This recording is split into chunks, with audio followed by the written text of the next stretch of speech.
what's going on? This is the beginning of a real big movement I'm doing right now, and it's herbalism. Okay, y'all been asking about these herbs, to do the herbology, to do the herbalism. Well, here it goes. I'm about to get started with this thing. Now, in order to get an understanding of herbology, I've always said you gotta have an understanding of the body, and if you look at all the work I've been doing over the years, I gave a lot of physiological information. And I'm not gonna stop, it's gonna keep coming, especially with this, because you can't really talk about herbology, herbalism, without talking about the body and how it works, all right? Now, in order to understand herbalism, you really need to understand secondary plant metabolites.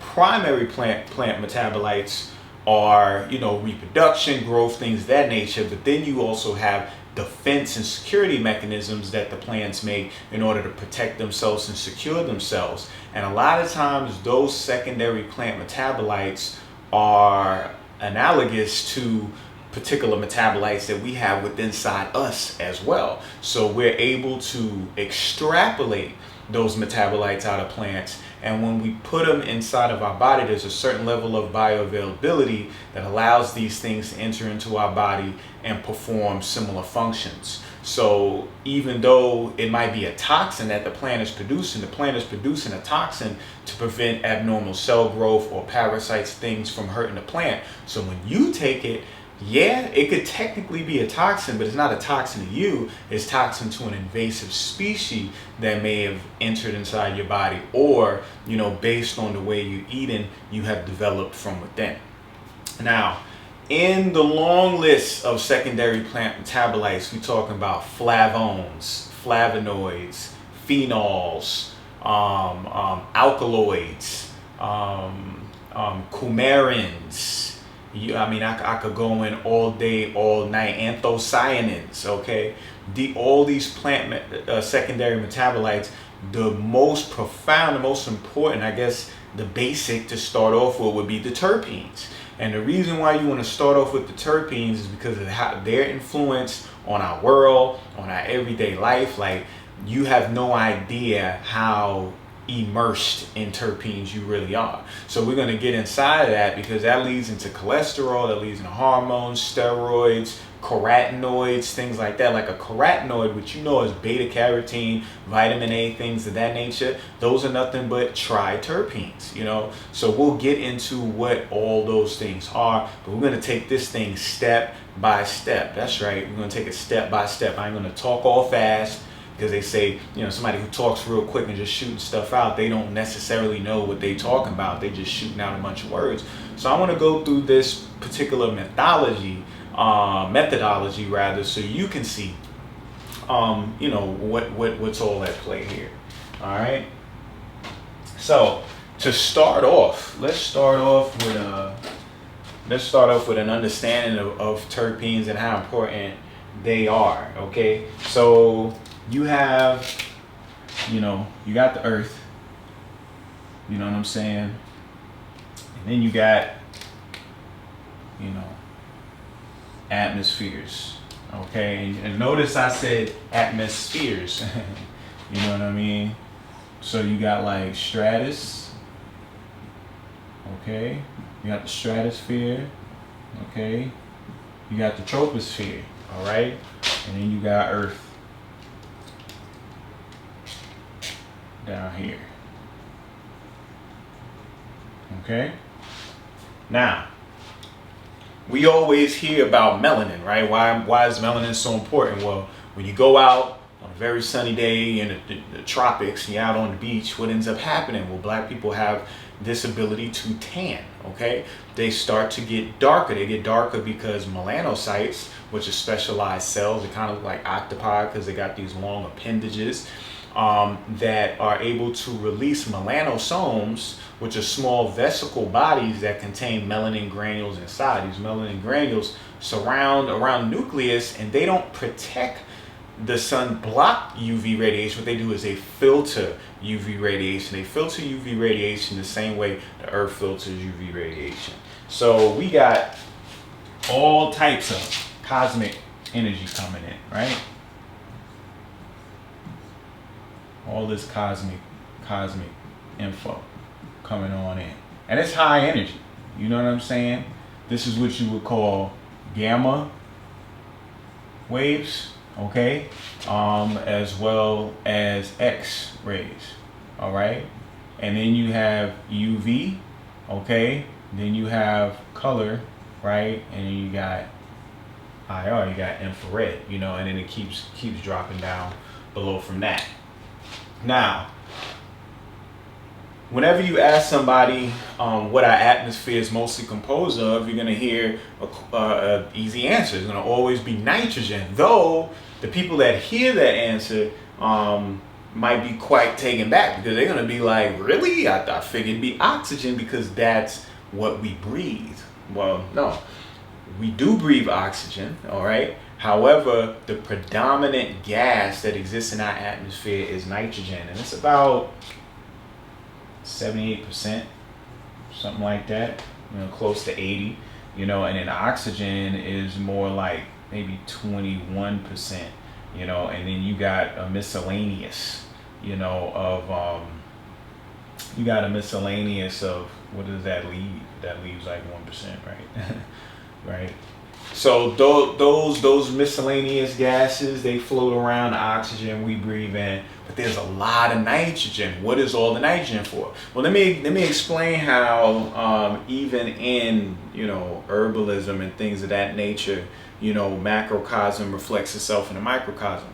They got something called nitrogen flush. And nitrogen flush occurs in shipments. So if somebody's sending some type of product long distance, in which the contents can degrade or degenerate based on oxidation, what they'll do is they'll do a nitrogen flush where they put nitrogen gas inside the container to fill the space between the surface of the liquid or solid or whatever it is and, you know, whatever lid or covering it's protected in. And what that does is it kind of creates like this vacuum where there's no oxidation that could take place, so you have a longer shelf life in shipping. Well, it's a similar situation with our Earth, okay? Because we got all this cosmic radiation coming down from outer space, from outside of the Earth, and these frequencies are short wavelengths. The shorter the wavelength, the higher the frequency, the lower the wavelength, the lower the frequency, okay? So a ultraviolet wavelength has a shorter wavelength. We're talking, you know, UVA, UVB, and UVC, all right? UVA is like 100 to 280, 280 to 315, and like 315 to 4 approximately. All right, now these are nanometers, okay? That means small wavelength. Now if I do infrared, you know, that's infrared is like anything over 700. You see 700, which is bigger than 400. It's a longer wavelength, but it's a lower frequency. Microwaves, radio waves are real long waves. That's low frequency. You've heard the term ELF, extremely low frequencies, right? Extremely high frequencies, ultraviolet, which you're dealing with UVA, UVB, UVC, they have much shorter wavelengths. So gamma and X-ray is beyond UV. They're above them. So their frequencies are going to be even shorter than that. Okay, and what ends up happening is if those wavelengths come down, because we light bodies and they interact with our DNA and interact with us, we're going to have a lot of catalytic reactions that's going to occur. We ain't going to have much control over. Okay, so what ends up happening is our atmosphere filters. Okay, filters. I wouldn't say blocks. I would say filters these high frequency energies, so these high frequencies can get stepped down, converted in a form that we can use, just like the transformer that sits outside your home on the block. Okay, when you look at that pole where all of the wires are coming in from the main wires, you see a transformer, and then the transformer leads to the lead in your house where your breaker box is in, and then those wires are smaller than the lead that comes in, and they innervate throughout your home, so you could plug in your iron or whatever appliance you got to do. So the gamma comes down. So what protects this? What protects us? What is in these atmospheres that protect us? You know what I'm saying? I know y'all like, what does this got to do with herbs? Everything. Because until you understand the environment and how things work, man, you're going to always ask the same questions.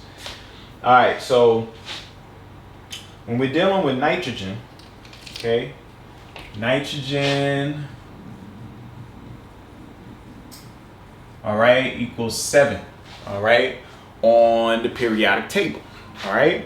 Why does it equate 7? Because that's how many electrons it has, all right? If I do a Lewis structure, all right, of a nitrogen, all right, you're gonna have 7, okay? That's 2 right there. That's 2 right there. Okay. You got 2 right there and 1 right there. So that's what? That's 7. 7 atoms, right? Now what happens when I take another one? You know? Same thing, right?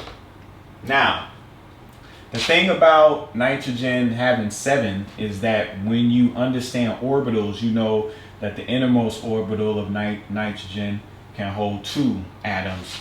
The following can hold 8, and the one after that can hold 8, right? All right. Well, if it's 7 electrons and the first orbital got 2, then what does that leave? That leaves 5, okay? And if it leaves 5 in the second orbital and you can have as many in 8, what does that leave? That leaves 3 spaces. Those 3 spaces that it leaves enables 2 nitrogen atoms to come together and create a double bond, all right? So we talking,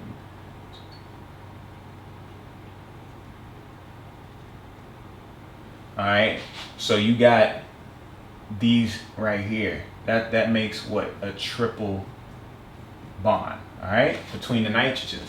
That triple bond between the nitrogen, when high energy frequencies start coming in, all right, specifically frequencies of 9.8 electron volts, which is the same as 126 nanometers. So this is the wavelength, lambda, okay? That's the symbol for wavelength, right?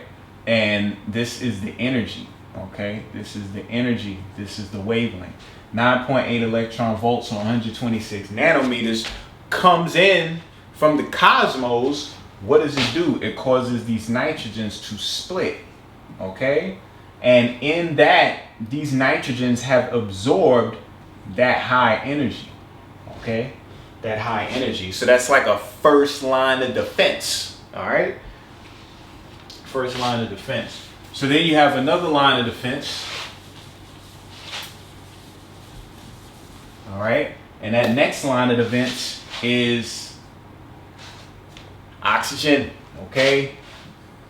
All right, now oxygen only has double bond, okay? Double bond. And their particular wavelength would be 240. Now, remember, I had the UVs down there. So now you see the UV energy. Now 126, like, yeah, that's super UVC, that's super ultraviolet, right? So now we're getting more into, I mean, it hasn't gotten into, I think it's what, to 280, yeah. So another 40 nanometers, and then you'll get into UVB.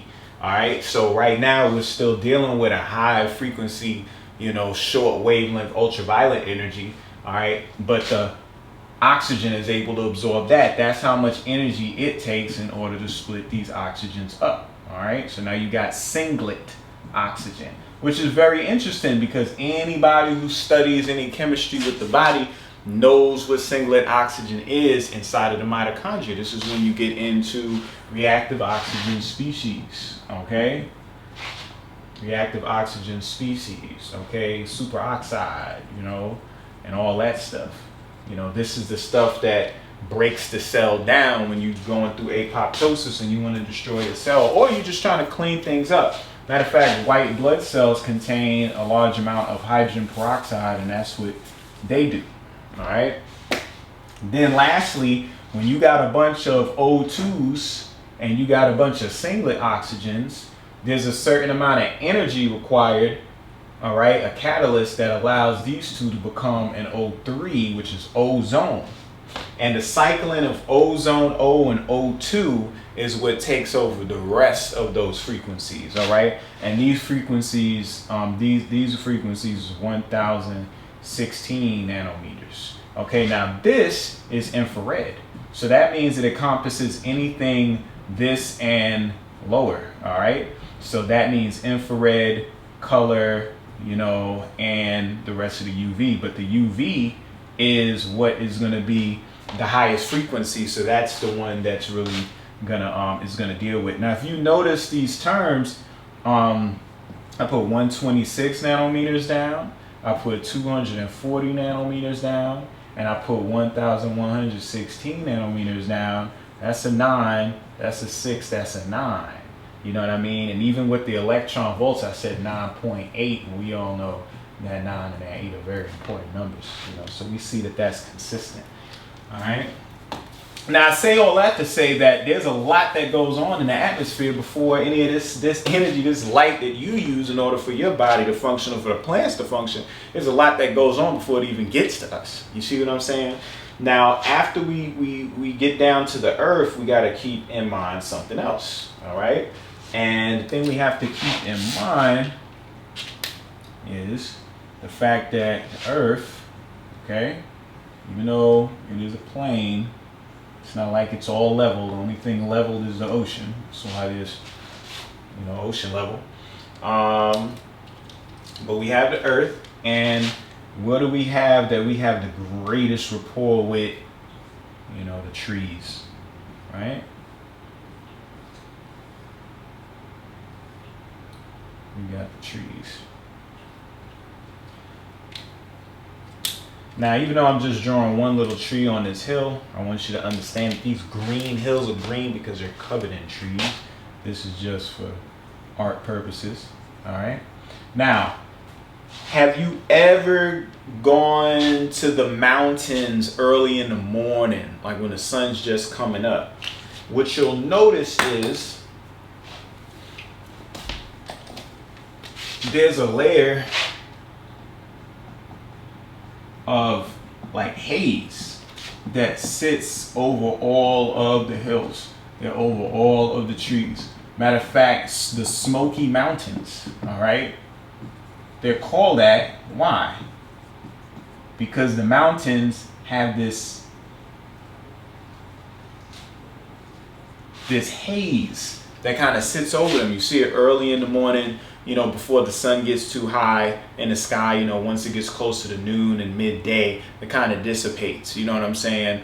But in the early morning, it's there. You know about the you know about dewdrops and the moisture content and everything like that. Well, this haze that you see sitting on top of the hills, the mountains, the trees, right? What those are trees dispersing and emanating terpenes.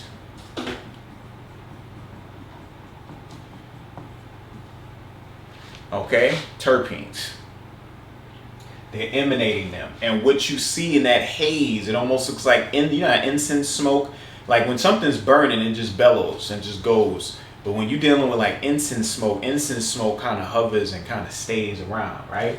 Well, what do you think makes incense smell so good? It's the oils. And the oils that the flowers contain, that these plants contain, the thing that gives it that scent are the terpenes. All right, so when we understand what terpenes are and how important they are, we get a better understanding of why herbs play such a crucial role, you know, in our diet. Now, remember, I'm gonna always stay on the fact that our main source of energy is by way of the sun. It's sunlight. But sunlight is so raw, it's so strong, it's so unfiltering. You know what I'm saying? It's unpolarized light. So through coming through the atmosphere and coming down to earth, dealing with the plants, these are different ways how we able to kind of like reprocess sunlight. Okay, and we eat food that is definitely secondhand because our body, through the melanin, through the coiling of our hair, through the chromophores that exist in our bodies, such as hemoglobin, who looks just like the chlorophyll in plants. These are all mechanisms that exist in order to absorb the sunlight. Okay, absorb the sunlight, convert the sunlight into frequencies that our body can use, you know, to drive into function. All right. Now, in order to understand terpenes, we need to talk about something called the mevalonate pathway. Okay. The mevalonate pathway. I know y'all ain't never heard of that pathway before. Y'all done heard of tricarboxylic pathways such as Krebs cycle, citric acid cycle. You know what I'm saying? You heard of the electron transport chain. You know, there's all types of signaling cascades that occur, you know, between like J and K and between the membrane and the nucleus. You know, we talking about the antioxidant, the whole NRF2 system right now. You know, but many people have never heard of the mevalonate pathway. All right, the mevalonate pathway. And let me write this out just a little bigger. And I think I dropped one of my markers. So, mevalonate. Okay, pathway. All right. Now, in order to understand the mevalonate pathway, you got to understand the process or the steps that constitutes this pathway. And the end result is terpenes, cholesterol, hormones, steroids, vitamin D. Okay, like so many things that are so important in our metabolome. The metabolome is the collective metabolism. Okay, let's go through the steps of this pathway. All right, now the steps of this pathway start with something called acetyl coenzyme A. All right, and then what ends up happening is after acetyl coenzyme A, you end up having acetyl coenzyme A thiolase. All right, thiolase. He is thiol. Okay, which is a sulfur group. Okay, this is an enzyme that allows something to attach to a thiol group. All right, after that, you're left with acetyl coenzyme A. All right, now after that, then you're going to end up having HMG CoA synthase. Okay, HMG stands for 3-hydroxy 3-methyl glutarol. Okay, coenzyme A.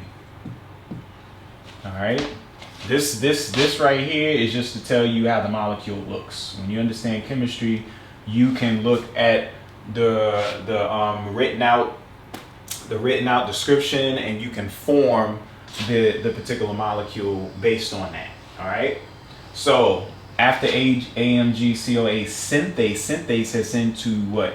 Synthesize. Okay, what are you synthesizing? You're synthesizing HMG CoA. Okay, so then the next thing is HMG CoA. All right, then you got HMG CoA reductase. Okay, so reductase is an enzyme that reduces. Remember, oxidation, reduction. Oxidation is gain. Oxidation is loss of electrons. Reduction is gain of electrons, the exchange, right? So after HMG-CoA reductase, now we're left with something called mevalonic acid, okay, or mevalonate, okay, which is the name of the pathway, okay. Now, if you ever heard of statins, when people have cholesterol issues, they need to lower their cholesterol, they take all these cholesterol medications, they call them statins, okay, like Lipitor, you know, and things like that. Now, what do statins do? Statins inhibit this, okay,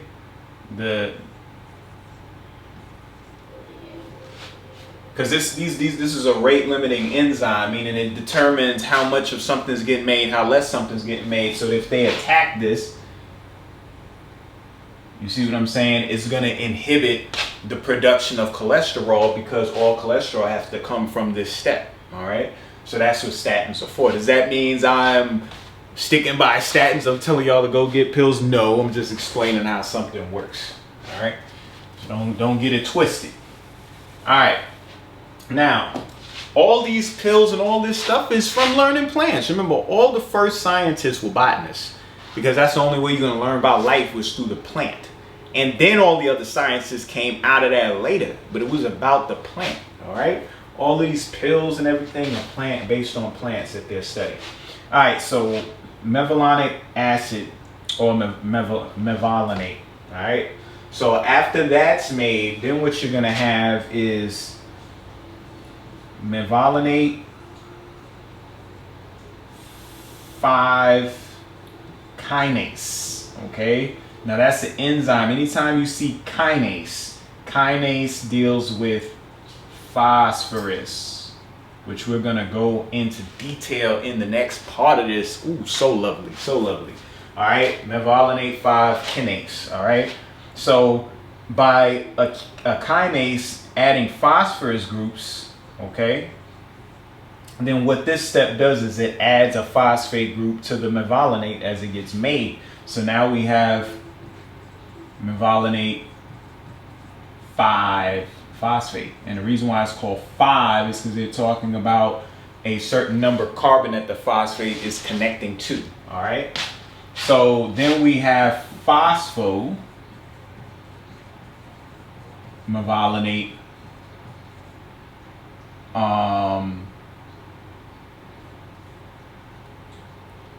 kinase, all right, which is another enzyme, right? So that means if this is a phosphomevalonate, meaning it's a mevalonate with a phosphate group, right? Then a kinase is going to add another one, so now you're going to have mevalonate pyrophosphate. That's right, pyro. Now, when we get into the next part of this, I'm gonna tell y'all how important phosphate is where it's at. You know what I'm saying? I don't mean go out there and buy 10 tons of phosphate, start eating it with alkaline water. Every time we talk about something being dynamic, I don't mean run out and start doing stuff. That means keep studying. That's what that means. Mevalonate pyrophosphate is a mevalonate with 2 phosphates. When you put 2 phosphates together, instead of calling it diphosphate, they call it pyrophosphate. All right? And they call it pyro, in my opinion, not just because of pyros and things like that, but I think they call it that because of the fire, the light that's in there, the energy that's in there. All right. So then after mevalonate pyrophosphate, then you're going to have mevalonate, I'm going to put PPI, okay, as pyrophosphate, okay, because PI represents the phosphate group, PPI means 2. So mevalonate pyrophosphate decarboxylase. What does decarboxylase mean? Removing a carbon dioxide. We decarboxylate every time we exhale. Okay, when you light up something, when y'all chiefing on something, that's decarboxylation that is occurring. Okay, so removal of a carbon dioxide of this ends up creating isopentyl pyrophosphate. Okay, now when you get 6 of these, that's when you get into squalene into lanosterol into cholesterol. Started the mevalonate pathway off. I started off with acetyl coenzyme A, right? And then it ended up making what? Acetyl coenzyme A, right? But before it was acetyl coenzyme A, it was just coenzyme A. So coenzyme A, acetyl coenzyme A, acetyl coenzyme A. All right, so what is coenzyme A? Well, in order to understand what coenzyme A is, we need to understand, use some different colors here. Let's do,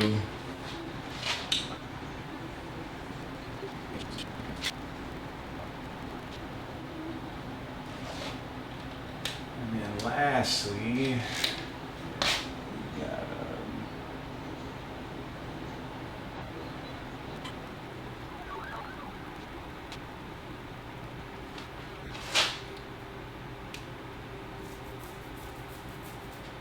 all right, so in order to understand coenzyme A, okay, we have to understand the three parts that make coenzyme A up.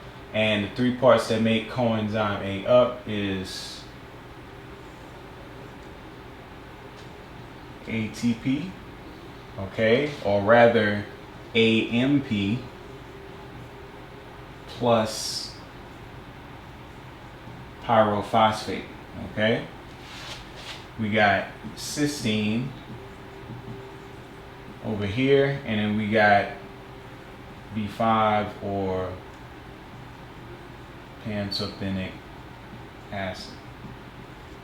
Okay, now remember when we were talking about the whole thiolase with the mevalonate pathway, and the thiolase being where there's a connection in the thiol group? Well, the thiol group is right here with the cysteine. That's what the S stands for, sulfur. So the cysteine, anytime you see these things, anytime there's a end or a point, okay, that means carbon is there, okay? For instance, a benzene ring, which y'all hear me talk about all the time, okay?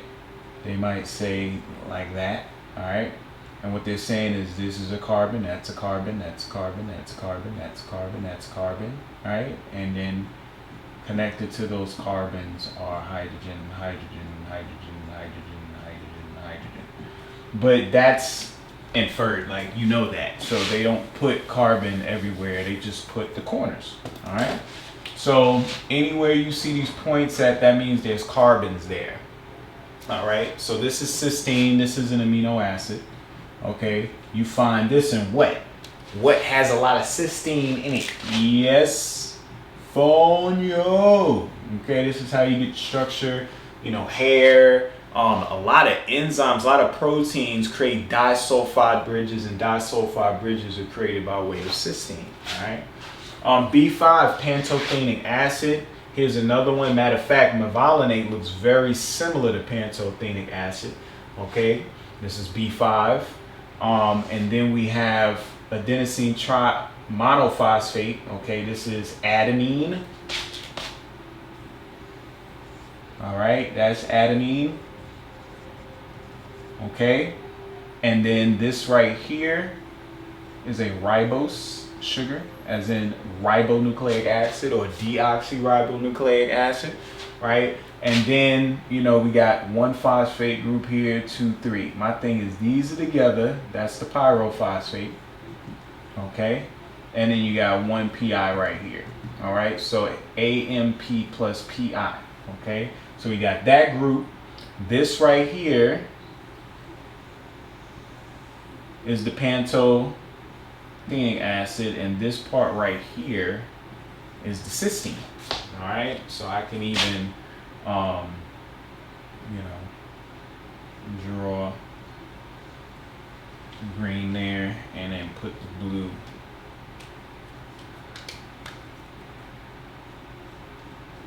All right, so you see the difference, all right?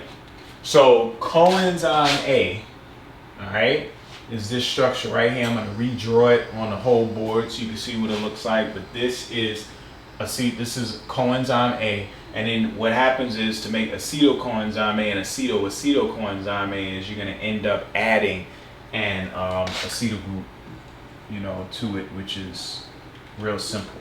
I'm gonna get into that. So pantothenic acid B5, cysteine, all right, as well as AMP plus pyrophosphate come together in order to make coenzyme A.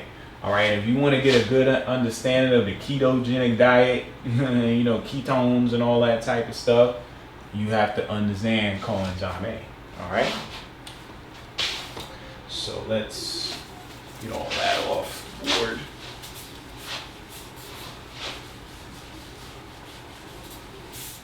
Let me draw the coenzyme A out for y'all again. All right. Indole, ring, double bond, double bond, double bond, double bond.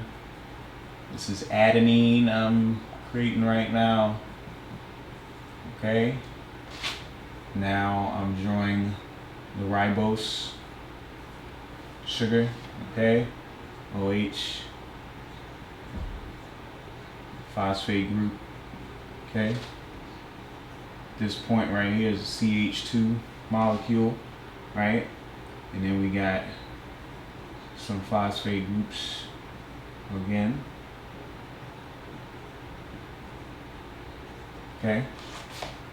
Now, from here, we get into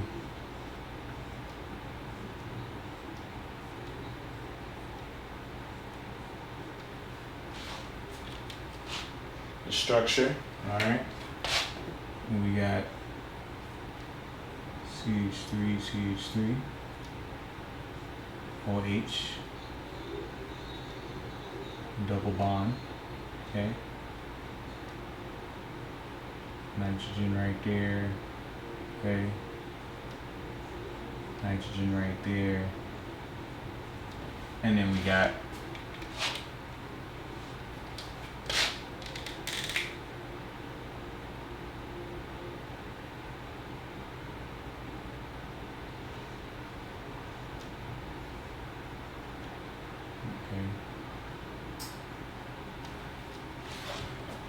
the cysteine part right there. So this is coenzyme A. Okay. Now, acetylcoenzyme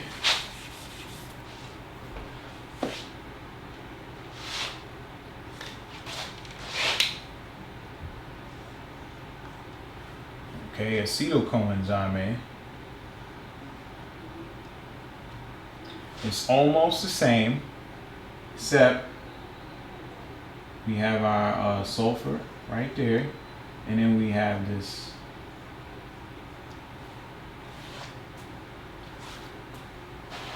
okay. We got this acetyl group, so now we got acetylcoenzyme A. All right. Now, if I want to make acetylcoenzyme A,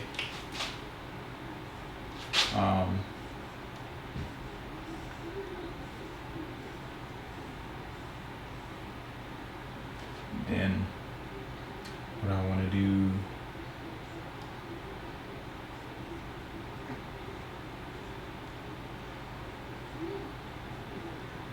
kind of gets flipped, so to speak. All right, so that's acetylcoenzyme A, because that's one acetyl group. That's one acetyl group. Here go one. Here go the other. All right. And then when I want to make HMG, all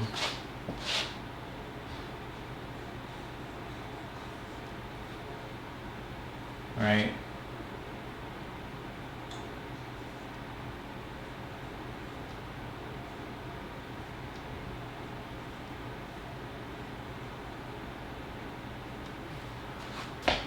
Now this is HMG. coenzyme A. All right, or what we would call 3-hydroxy 3-methyl. Okay, coenzyme A. All right, so those are the particular structures that make up the mevalonate pathway step by step. You know what I mean? So these pyrophosphate structures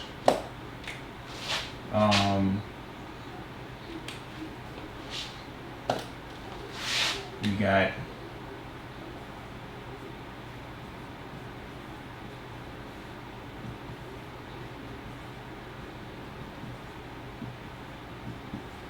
okay.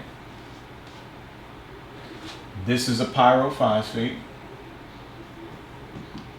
Okay. And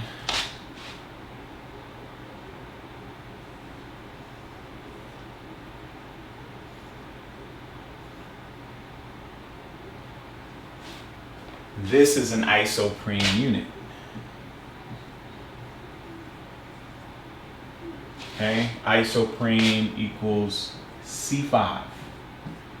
Okay, C5. So 1, 2, 3, 4, 5. All right. You got different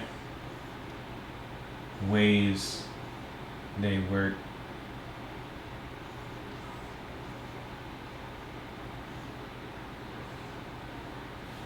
Okay. So everywhere there's a point and everywhere that there's an end. Okay. So it's a double bond, but it's still a point. You know what I mean? It's not an O.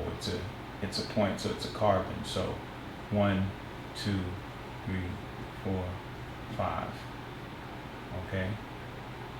1, 2, 3, 4, 5. All right. So it's C5. It's a carbon 5. Now, these particular isoprene units are connected to these phosphates. Like I said, isopentyl pyrophosphate, right? That's what this is one of these attached to that. And these pyrophosphates are what are responsible, okay, for attaching these isoprene units together.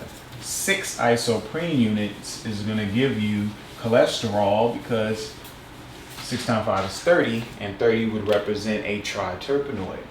So isoprene, okay, equal C5. All right, so you got let me write it bigger. We got hemiterpene. All right, we got monoterpene. Okay, we got diterpene. Okay, we got sesquiterpene.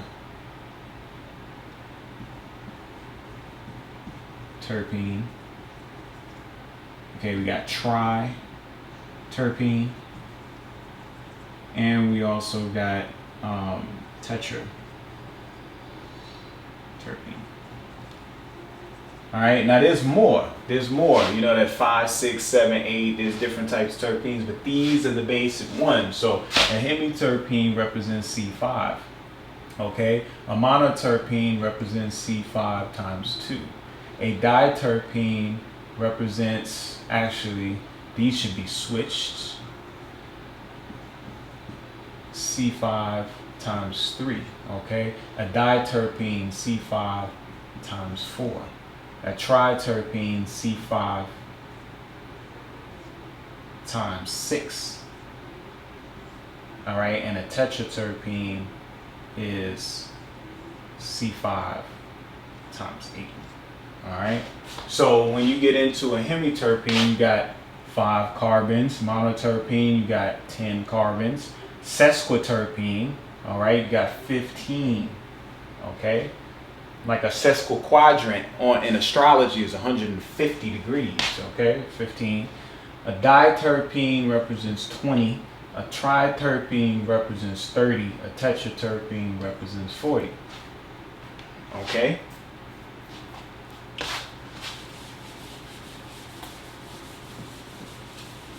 Now, when you look at the structure again of these terpenes, they have a head and a tail. All right. This is the head. This is the tail. Okay, heads always mix with tails, just like south side of a magnet always goes with north. You know, north always goes with south. So if I connect these together, you know, and I have another one, then I can make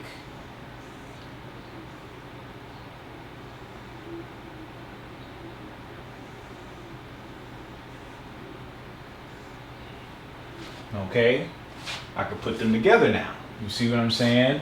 Now, if this is a hemi, this is a mono, okay? And then when I keep adding on these isoprene units, I keep stacking them on. You see what I'm saying? They grow and they get bigger and bigger. Now, something else happens, all right, which we even see in cholesterol when you move from squalene into cholesterol. There's something called cyclization, where you're dealing with creating a circuit, creating a circular formation out of the molecule. Okay, so as opposed to the molecule just being linear, you know, it ends up making a circle. So now we get into structures. All right.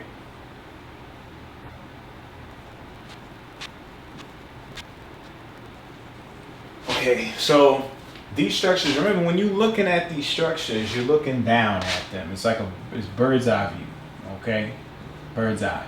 You're looking down at a plane, all right? So all this stuff is really you looking down, and all this stuff is either coming up and coming at you.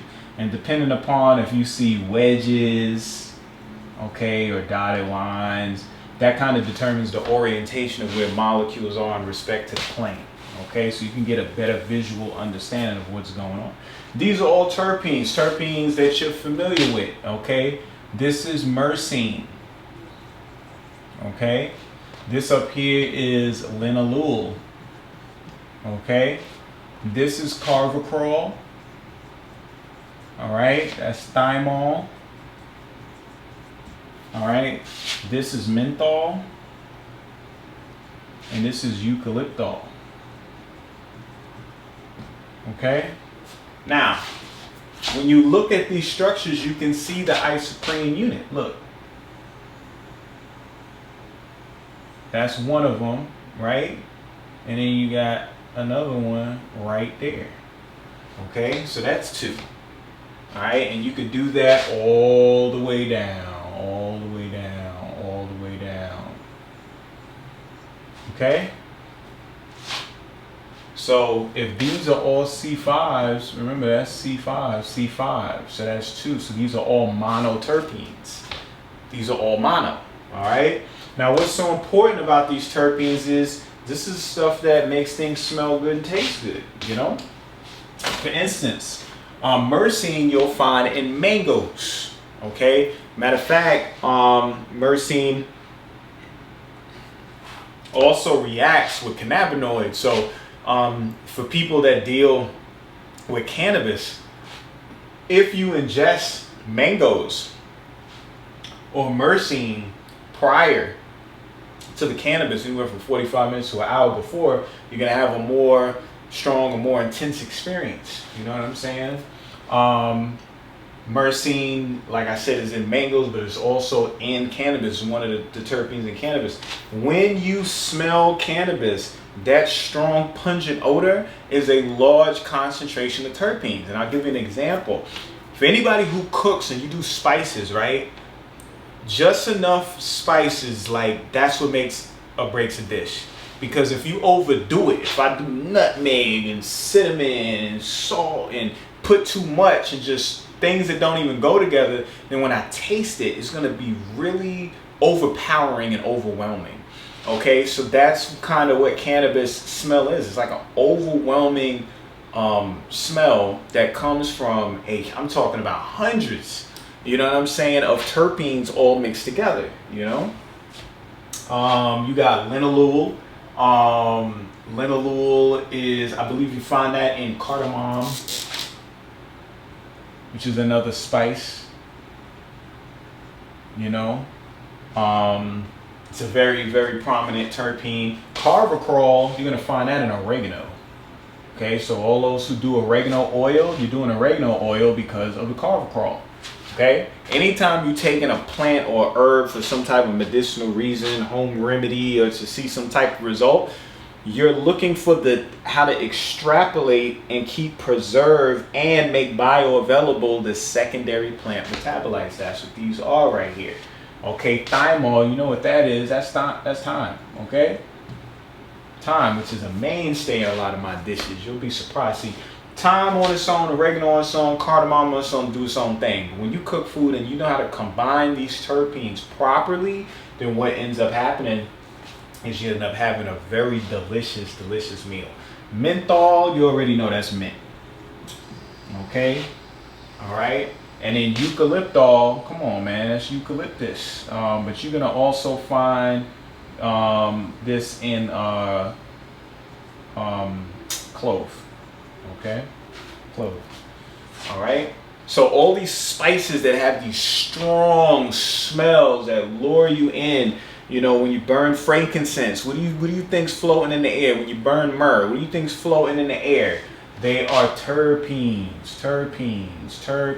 And you got mono, you know, you got sesqui, you got di, you got tri, you got tetra, you know, and they all form into these real complex structures. Matter of fact, when you get into triterpenoids, you get into carotenoids, all right, which we'll be getting into later, all right, carotenoids, you know, such as beta carotene, you know, vitamin A, retinol, lycopene, all those things. Those are all based on these same isoprene units, okay? Matter of fact, CoQ10, coenzyme Q10, okay? The reason why it's called CoQ10 because it's coenzyme Q, and there are 10 isoprene units. 10 isoprene units, all right, that make this up, and that's a main electron transporter. Now, let me explain something real quick called we don't got no time. We're gonna save that for the next one. We're gonna get into something called conjugation, so y'all can get an understanding of how light is absorbed through chromophores and fluorophores. Okay? Peace.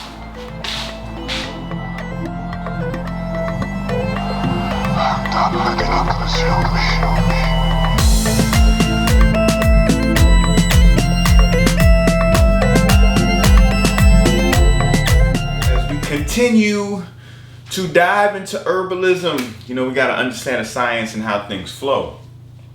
It's an exchange, it's a give and take that constantly occurs when you're dealing with, you know, utilizing plant life in order to metastabilize the body, you know, for different functionality. Now, what we're going to talk about now is semiconductors. Okay, I know you heard that term before. You know what conduction is. You know the word semi means half. You know, so I know not too many people really know the science of semiconduction. But even though semiconduction exists in technology for our computers, for our appliances, for electronics, it's good to know that semiconduction is a main way in which our body is able to function. You know, so if you understand semiconduction and understand how a lot of these materials and minerals work, then you'll get a better understanding of how certain herbs, based on the content that they have and the type of structure and molecules that they have, how that can help you. All right. Now, semiconductors kind of fall between conductors and insulators, all right? Now, the difference between conductors and insulators, what? A conductor is usually a metal, you know what I'm saying? Something like aluminum can conduct, you know what I'm saying? An insulator would be something like rubber. So copper is a great conductor. So, you know, you see a lot of wires, a lot of appliances like iron, you know, what do you call it? A flat iron, you know, either one of those mechanisms that heat up. They got the cord, it's rubber to insulator. When you peel it back, there's copper, there's metal inside. The conductor is what conducts the current, you know, and the insulator keeps the current along its trajectory, so what electrons don't bleed, they don't slip out, because if electrons bleed, if that happens, then you have something called a short circuit. And when there's a short circuit, you know, lights flicker, you know, things don't work efficiently. Why? Because the current, the conduction is not properly flowing like it needs to. So a semiconductor falls in between those two things. And it's real interesting because as the resistance of a semiconductor drops as the temperature increases, which is opposite from a metal, because usually when metals are dropped to sub-zero temperatures, that's when their resistance ends up decreasing. And what do we mean by resistance decreasing? Well, you know that when I rub these hands together, I'm creating friction. Friction is resistance. Resistance breeds heat, breeds fire, things like that. Resistance comes in handy in our brain with how our neurons fire, and a lot of electronics, because as energy flows, sometimes a certain voltage does not need to, a certain flow does not need to take place there at a certain amperage or at a certain voltage. You see what I'm saying? So a manipulation ends up getting take place. Resistance is applied to slow that flow down so that it may come down to a certain speed. It might go in a certain direction. So it plays. You know, you think about driving on a highway, right? When you come to an exit, you see those yellow signs with the little arrows, and the miles per hour changes from 70 miles per hour to like 25, because you're going around this curve in order to get, you know, to another direction on the highway. Well, as you go from 70 miles per hour going in one direction and 70 miles per hour going in another direction, when you get off at that exit, you slow down to 25 and you curve around.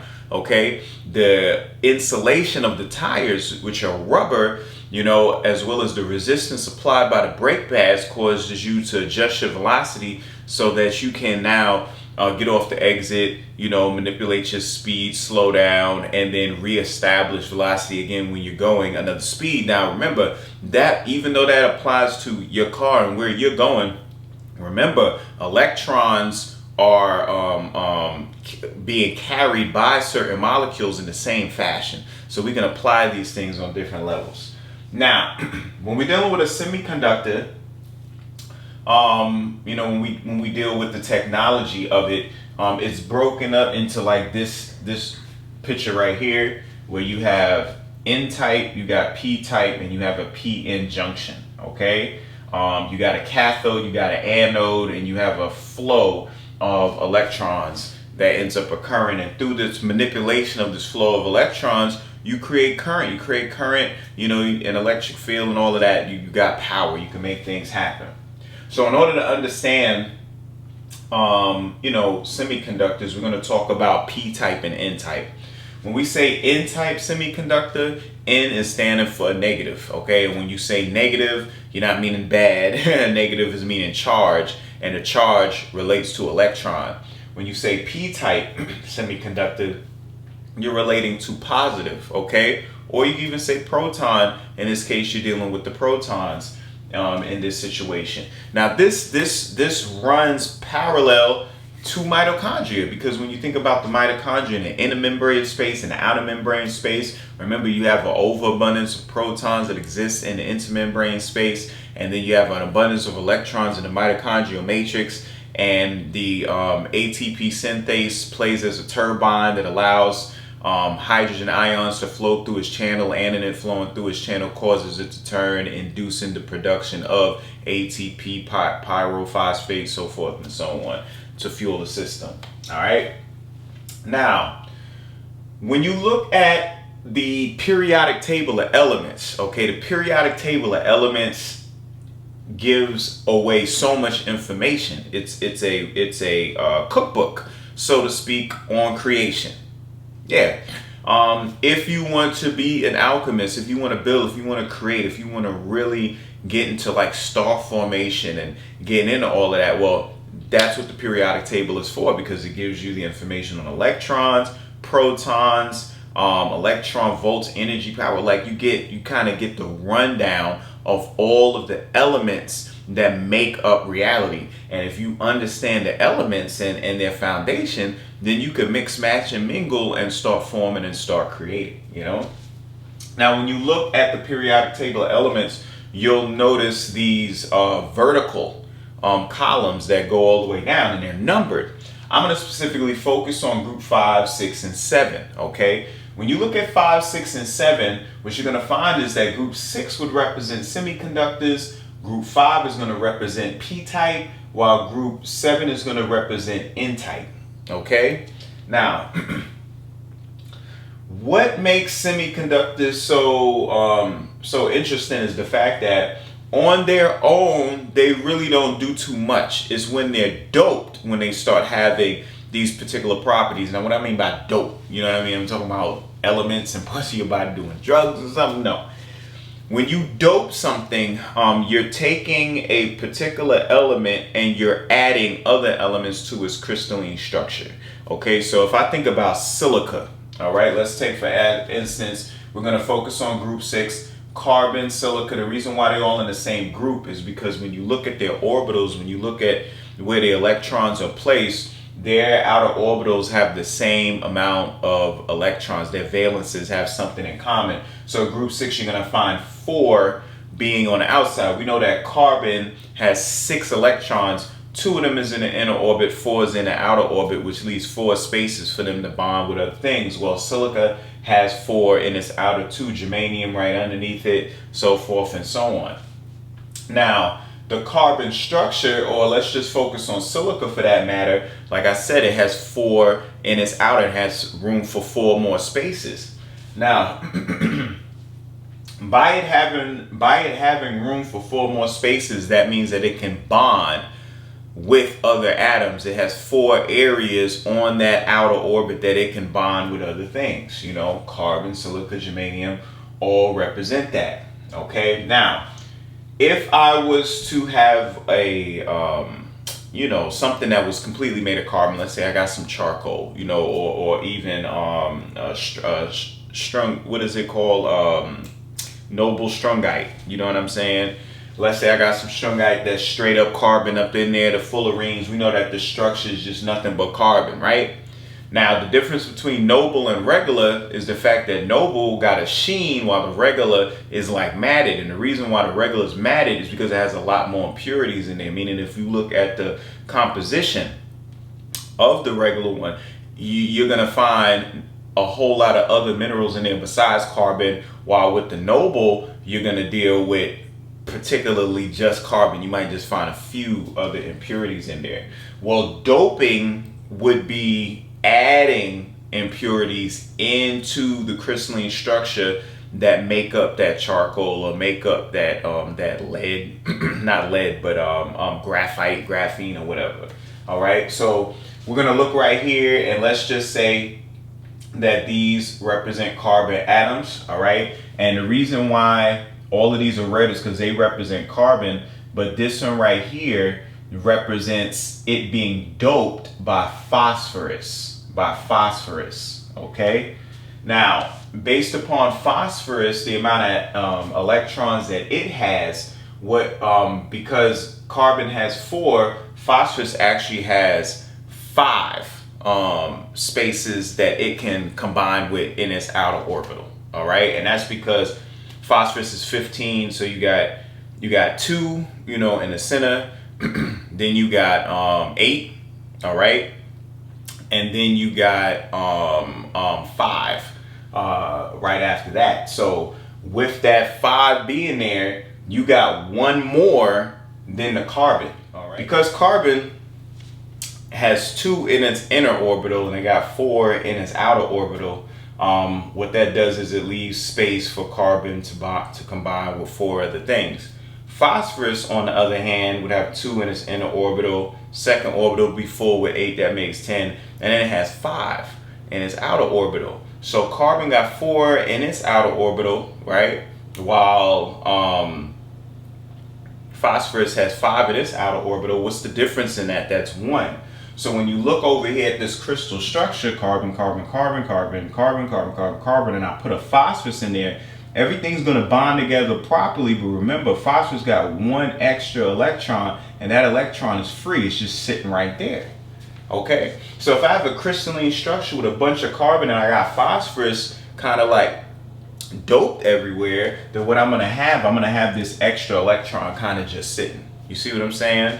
Now, if I go to group 5, which is before carbon, you know, I got boron, I got aluminum, I got gallium. Okay, so right over here, we're going to imagine again the whole carbon thing, but in this case, we're talking about the blues. Now, the boron is going to be this one in the center. Now, boron has an atomic number of 5.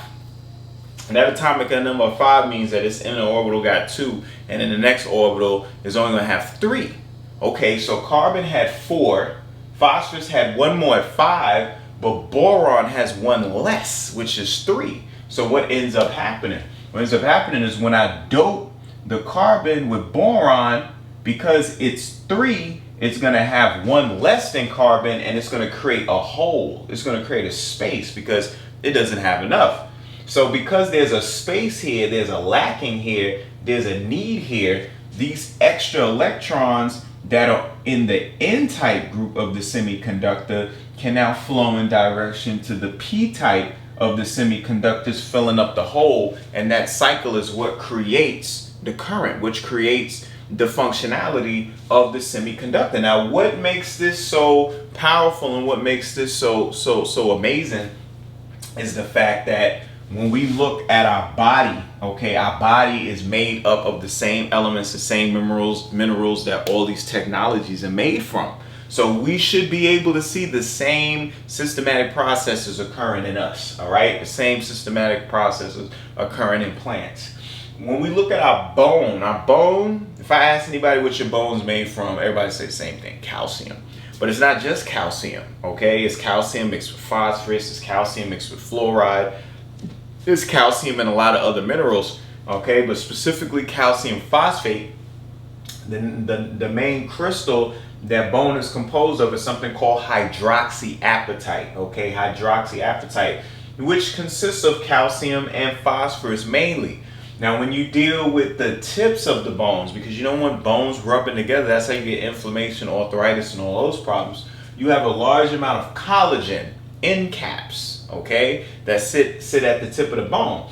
And this cartilage and this collagen are made up of a 3-strand braid, the same way you see black women braiding their hair. You know what I'm saying? You braid your daughter's hair, you know, you take the 3-strand twists, you know, you loop them together. Well, we do that using the amino acids of glycine, proline, and hydroxyproline, studded with some leucine, lysine, you know, up in there, but mainly glycine, proline, and hydroxyproline, along with the assistance of vitamin C, to create connective tissue, cartilage, things of that nature. Now, glycine, proline, hydroxyproline, these are all amino acids. Remember, amino acids is a fancy way of saying carbon-based molecules that contain nitrogen, okay? Contain nitrogen inside. So these carbon, remember, it's carbon-based. Carbon represents group 6. It's right here in the semiconductor. So if I dope cartilage, if I dope collagen, then I have semiconducting properties that are going to occur throughout my connective tissue in my body. You see what I'm saying? Same thing with the calcium and the phosphorus inside of the bone. So between this hydroxyapatite and this cartilage, I have a situation where I am creating a scenario of semiconduction that's going to occur inside my body. You know, now the hydroxyapatite, as I said, is made from calcium phosphorus. Calcium phosphorus or calcium phosphate is really what we would call Posner molecules, okay? Posner molecules are very dynamic because they actually represent the whole quantum mechanics that occurs inside the body. It is felt that quantum mechanics can't occur inside the body because it's too noisy, it's too wet. The only way that quantum mechanics can occur is if whatever would represent the qubits would have to be protected. They would have to be shielded by the temperatures and the wetness and things like that in the body.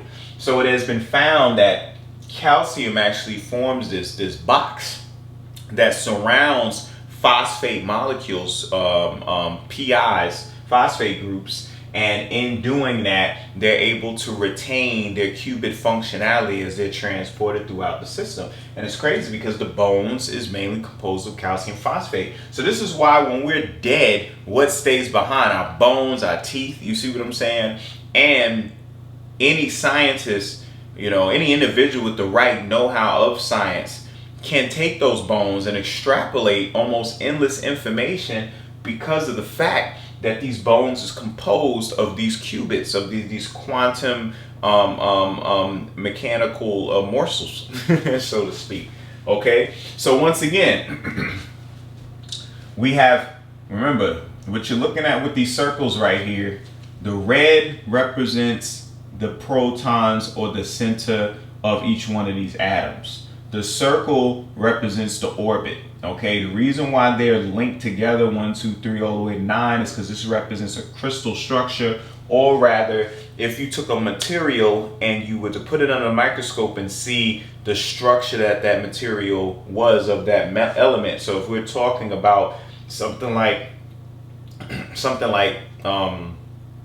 carbon, then these are all unified atoms that are together, but in this case it got doped, meaning an element that isn't carbon got added to the crystal structure. That's what you see here in the form of phosphorus, okay? But because phosphorus in its outer orbital has 5 electrons while carbon only has 4 electrons, that means that phosphorus has 1 more electron. That additional electron that phosphorus has is free within inside the crystal structure. It's not bound, it's not held in by the orbitals. It can go. Now electrons are going to always go towards the positive charge because that's how electricity works. The electron and the proton are forever connected. So when you go over here and you have a similar crystalline structure, but in this type, instead of doping it with a group 7 element such as phosphorus, okay, we dope it with a group 5 element such as boron, which means its outer orbital got 1 more less than carbon. Then when you put that in the carbon structure, when you see how they make this lattice and they connect and they bind, boron is going to be missing 1 electron in the infrastructure of the carbon, which is going to create a hole because its outer orbital has 3 and carbon has 4. That's 1 less, so it makes a hole. Well, what's going to fill that hole? Electrons. So that causes the electrons to move. So if you imagine this structure having a great deal of additional electrons and this one having a great deal of holes, then you can understand how the semiconduction works, where in the p-n junction, the n-type and the p-type sides causes this flow of this energy. All right, and what I'm saying is this mechanism occurs in all of the appliances in the electronics. However, this is something also that you will find occurring inside of your body, and you will also find occurring inside plants as well. Now, the reason why this is so important is because we're dealing with redox reactions, reduction and oxidation, which is the giving and the receiving of electrons. Well, this giving of receiving of electrons is the same thing that's going on in mitochondria. It's all synonymous. It all works together. So when you have a better understanding of this functionality, you can apply these principles. You see what I'm saying? So, I'm laying all of this groundwork so y'all can see all of what goes into herbalism and holistic health and being able to extrapolate properties out the plants to assist you. It's not just about, oh, I have a cold, let me make some tea and everything's going to be better. That ain't what it's about. It's about truly understanding how these things work so that you can make proper decisions given, your particular situation, So the interesting thing is when you look at these different groups, like group 7, you see nitrogen, phosphorus, and arsenic. You see what I'm saying? So you already know that when you're dealing with like chlorophyll and you're dealing with like heme groups, which make up hemoglobin, the porphyrin rings, these are these carbon structures, these carbon rings that also have what, nitrogen inside with a mineral at its core. So you're creating these little circuits, these little computer chips. You see what I'm saying? Like, these molecules are way more than just dead molecules you just need to get in your body to make the body work. These are specific creations that if you get a better understanding of and you do it right, you can really formulate a divine biotech within inside yourself. Okay?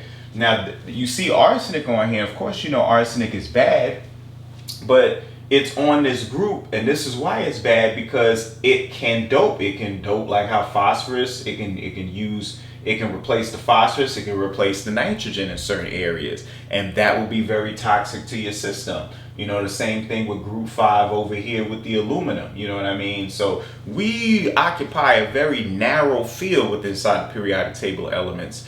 You know, some of these minerals are really supposed to be used, you know, in certain percentiles in our body, where a lot of these can be used, you know, outside our body for technologies, for our environment, for all types of other practices that we need, you know, to focus on. So once again, this is semiconductors. I just wanted to kind of give y'all a breakdown on how semiconductors work. Please, you know, based on this information, go and do further research to get a little bit more, but I'm just trying to introduce this concept. As we keep this train moving on this track with herbalism, you know, we talked about them terpenes, so I was going to be getting into conjugation. We're going to be getting there shortly, but just to kind of go in a little further detail in the terpenes and the monoterpenes, I want to talk about a couple herbs, because it's like when you learn the molecular structure, when you learn the properties of electricity, the positive, negative forces, how they relate to one another. Once you understand the plants, how your body works, the circumstances you're currently dealing with, then you can kind of put all those things together and you get a better understanding of how these plants help. So I'm going to touch on a couple plants that coincide with the terpenes and the functionality that they have in the system. And what we're going to talk about is a plant called Epizote, okay, and we're gonna also talk about another plant called rosemary, which I know y'all probably a little bit more familiar with that. All right, now Epizote is called Dysphagia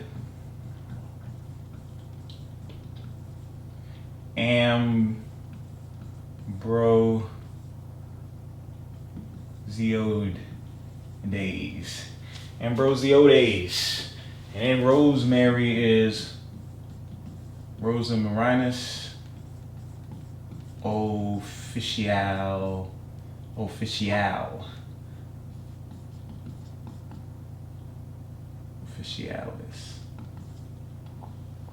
Okay. Now these are the actual Latin names, which they call the scientific names. So usually when you hear herb, you know the herb by the common name, meaning the name that, you know, the people, the culture, they say amongst one another. But you know, when you're logging stuff, when you're going in depth with study and research, and you're dealing with the scientific and the chemistry aspect of these plants, when you get into botany, that's when you deal with the Latin.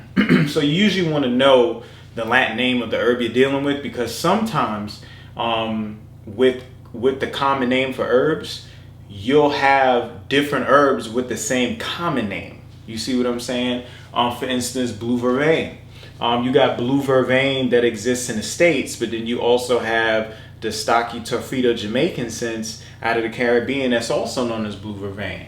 So if you know Stachytorphyta jamaicensis, then you'll know that, oh, this is different from the American known blue vervain. There's two different names here, though they have the same common name. So you want to always get a better idea of the Latin name or the scientific name of the herb. All right, and it gives it more character too.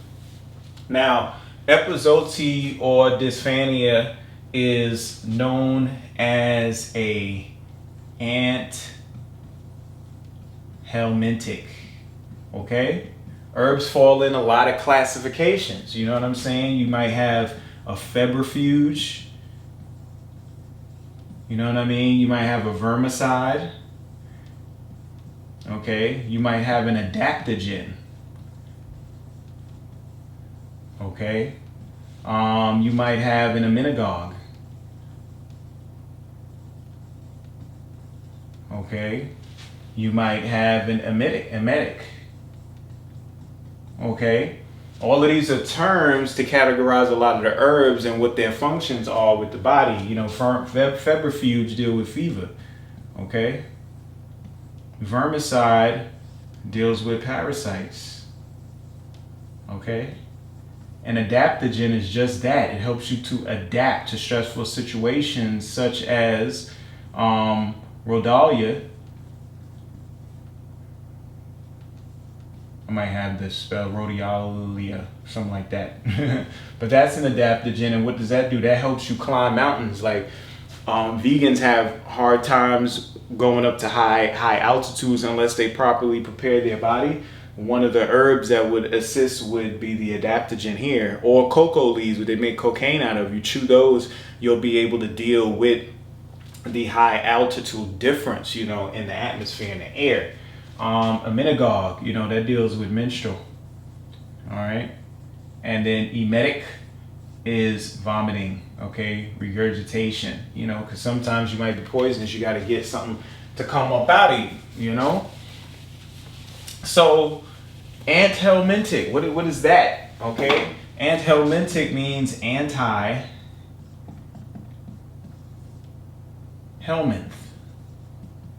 Okay, anti-helminth. Now you know anti means against. Okay, what is helminth? Helminth are worms. Okay, specifically intestinal. All right, intestinal worms. Okay, so what does Epizodi do? It's great purge. Okay, for parasites. Okay, works very, very well. Epizoti, you already know what type of term that is. That's Spanish right there all day. So you go down to Mexico, you go to Central America, you go to the Caribbean, you know, you're going to find Epizodi. You go in any Mexican bodega that's selling produce, you know, any market, and they have fresh herbs, you know, you're going to see cilantro, you're going to see culantro, and you're definitely going to see epizote. Okay, Epizodi. Now rosemary deals with memory. Okay, all right, and they also have some real powerful anti-cancer, and over here too, actually both of these have anti-cancer studies on them. Okay, just inhaling the terpenes, you know, that are inside rosemary is dealing with rosmarinic acid. That's one of its main components. It has a lot of other terpenes in there, but we're going to talk about a specific type of terpene, a diterpene, because we're talking about monoterpenes, right? This is going to be an example of a diterpene, and then we're going to get into tetraterpenes shortly, which are the carotenoids, you know, the colors. All right.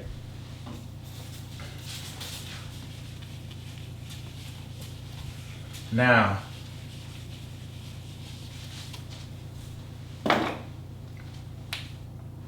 Epizoti has a very interesting terpene called ascaridol. Ascaridol. All right. What is ascaridol?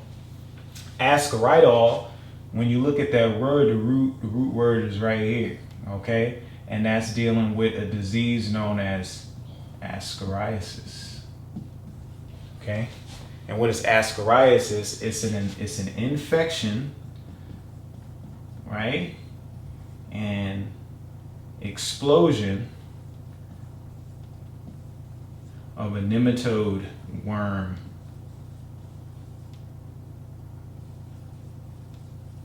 Okay? Ascari. Okay?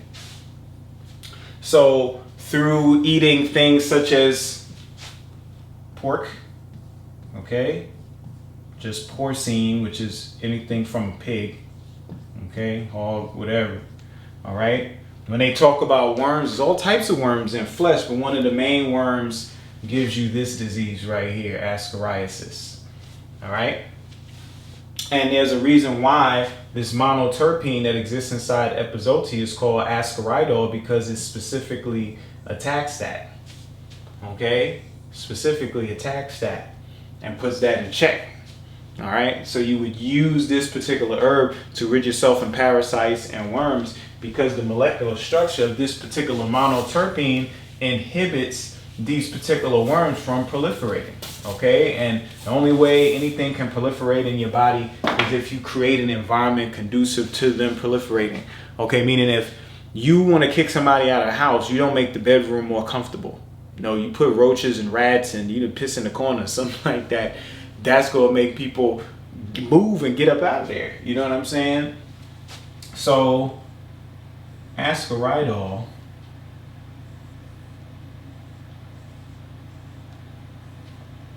Okay. Very, very interesting molecule.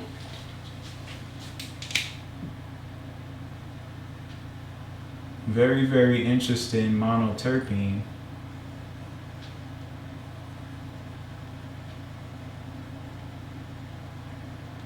Because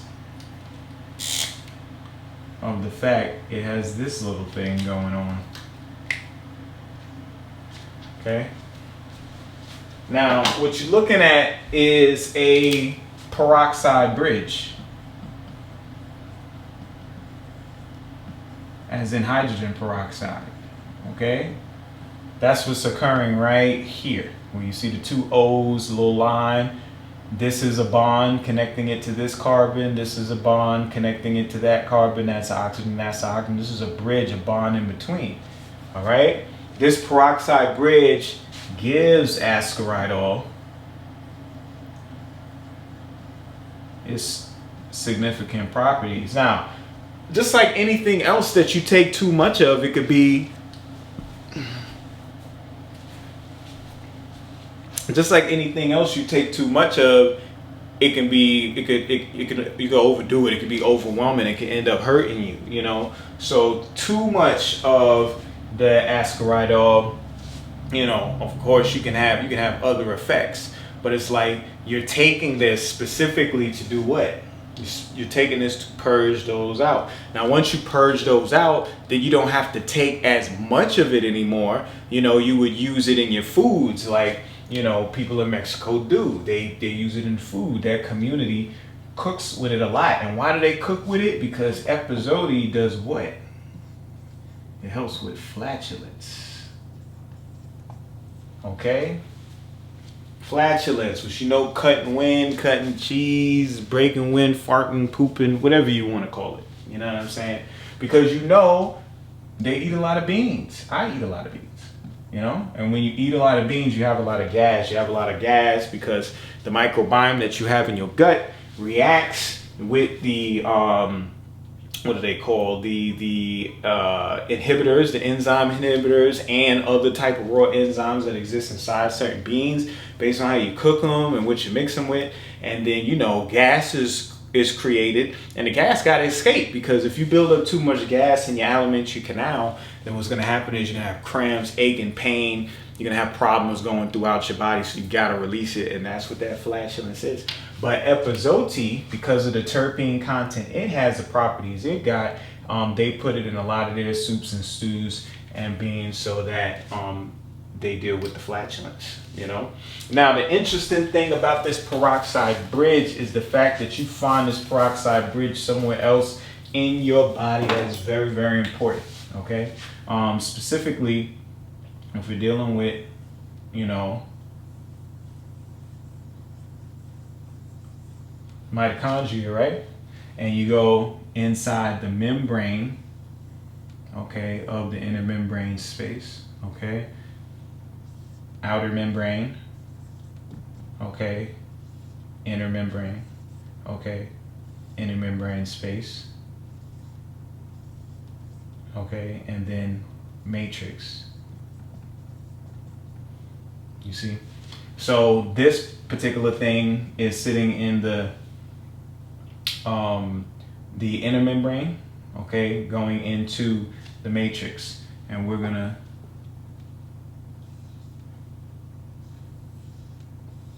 this is complex 4, okay, of the electron transport chain. Okay, so this is membrane, that's membrane, right? This is complex 4, also known as cytochrome oxidase. Okay, cytochrome oxidase is very, very important because cytochrome oxidase contains inside of it copper atoms as well as hemes, which is iron.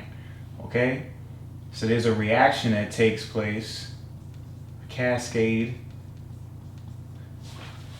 and the end result ends up being a peroxide bridge that's formed, right?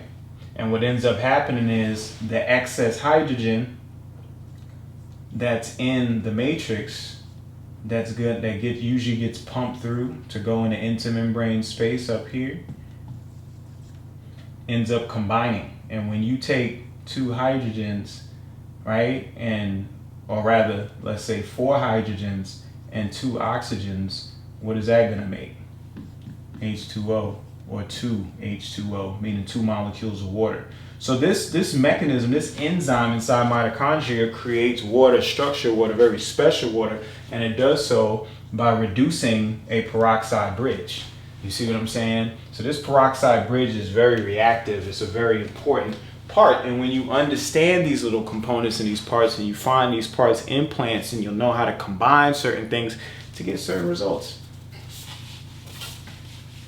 All right. So that's the ascaridol. All right. Getting rid of those worms, deworming epizoti, and that was straight from Savy. Savy schooled me to that. You know what I'm saying? He dropped that wisdom on me because I asked him about it. He was like, "Yeah, go get some of that epizoti." I was like, "Where you get it from?" He said, "Go to the Mexicans. They know where it is." And sure enough, that's where it was. Now, rosemary, like I mentioned before, rosemary deals with carnosol. Okay, carnosol.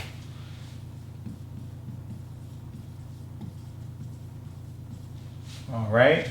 When you want to think of what is the mechanism that assists rosemary with memory, what is its property that helps with all this medicinal function, and this is called a phenolic diterpene. Okay. Now remember when I was talking about terpenes, and I had hemi, I had mono, right? I had sesqua, okay? I had di, tri, tetra, okay? So hemi is C5, mono is C5 times 2, sesqua is C5 times 3, di is C5 times 4, tri is C5 times 6, and C5 times 8. Okay? Meaning you're going to have either 5 carbons, okay, 10 carbons, 15 carbons, 20 carbons, 30 carbons, 40 carbons. All right? So when you say diterpene, okay, that's what that is. And then when you say phenolic, okay, you got to look at this term right here, phenol, okay? Phenol group, which comes from phenylalanine, okay? It's an amino acid, all right? And phenylalanine and phenols all have phenyl groups. Which of these 6-sided carbon rings with alternating double single bonds? Okay, you know, it might have something like that going on. All right, so that means that if this is a phenolic diterpene, it's going to be a diterpene with a phenol group on there.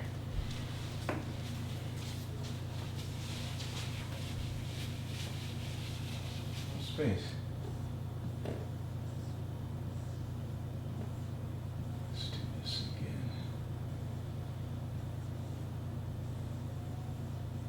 Okay, there we go.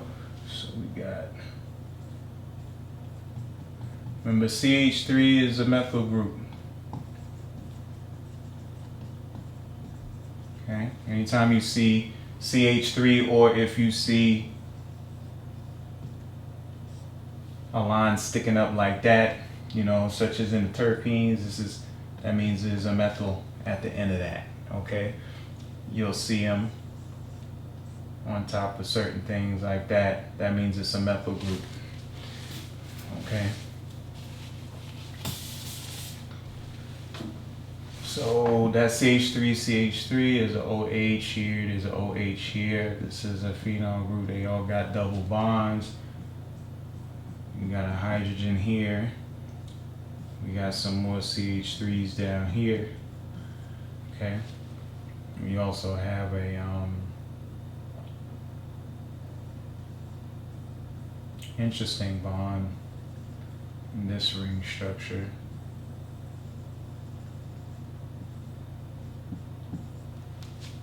All right.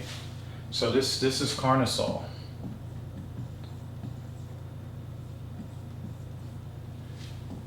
Okay.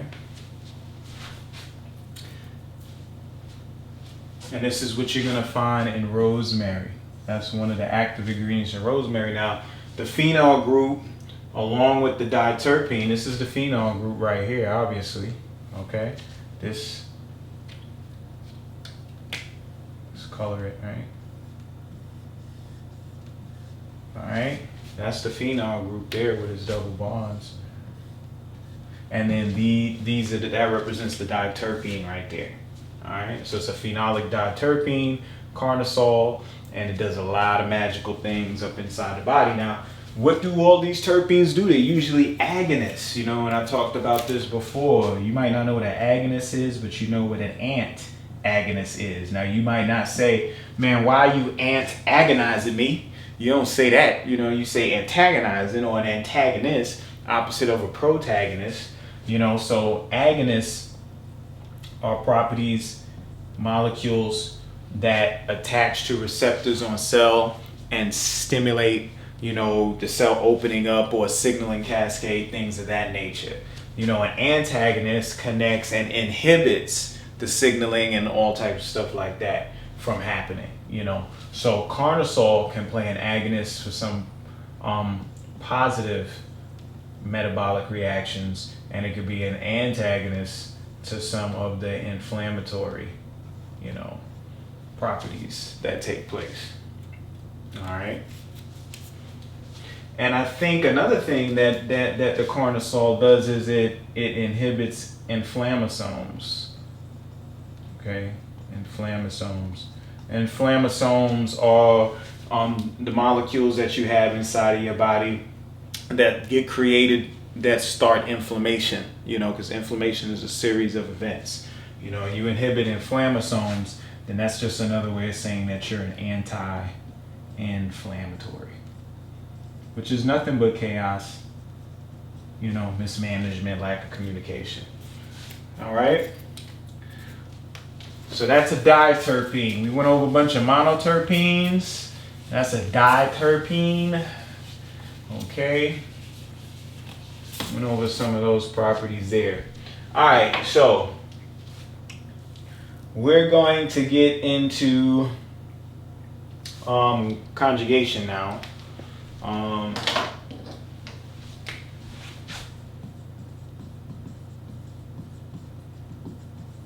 Okay, conjugation. All right, got some of my notes here. All right, so that I can just write some of this stuff down. Okay. All right, so conjugation is when you find alternating single and double bonds. Okay, so like, remember I told you anywhere there's an end of a line or a vertex is where you're going to find a carbon. It's inferred, so they don't put it down. So this is a carbon, this is a carbon, this is a carbon, this is a carbon, this is a carbon, this is a carbon. All right. Now you might have something where you see a line there, you see a line there, you see a line there. Now this is alternating what? That's a double bond. That's a single bond. That's a double bond. That's a single bond. That's a double bond. All right? And this is called conjugation. All right? And what this alternating double bond, single bond does is allows a transference of color, you know, by way of absorption, okay, and emission. What's the difference between absorption and emission? You have a, let's just say we got ourselves a nice, beautiful flower, okay? And obviously this flower is what? It is blue, okay? It's a blue flower. Now, it's blue because it's absorbing red, you know what I mean, yellow, you know, but it's reflecting blue because that's the color that it's not absorbing. Whatever color it doesn't absorb gets reflected back to your eye and you see the reflection. So this is how you know what colors this plant is absorbing because of what color it is. So that's why we always talk about the universe is an illusion. You know what I'm saying? Like it's a hologram, because everything we see ain't really what it is. It's actually showing us what it's not, if that makes any sense. You know? So you got the blue flower, okay? This is what we're dealing with conjugation. I'm gonna show why this whole thing is important.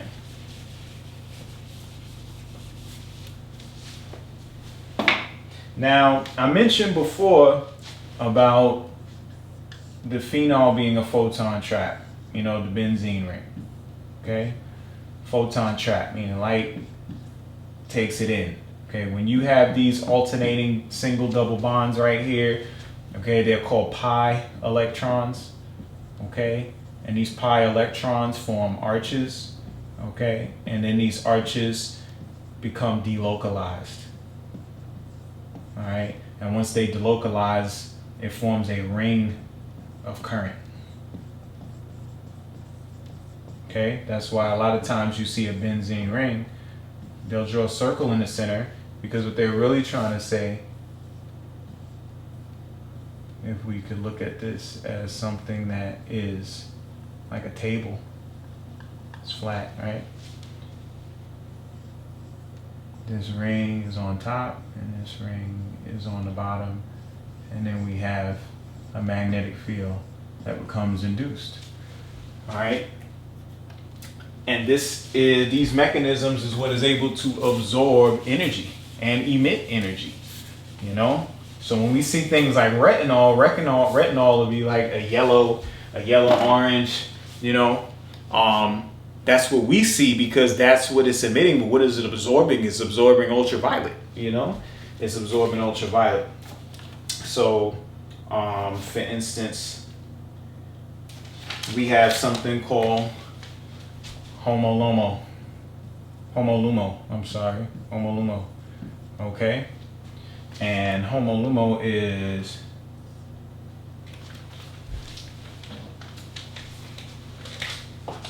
highest, okay, highest, okay, occupied molecular orbital, okay.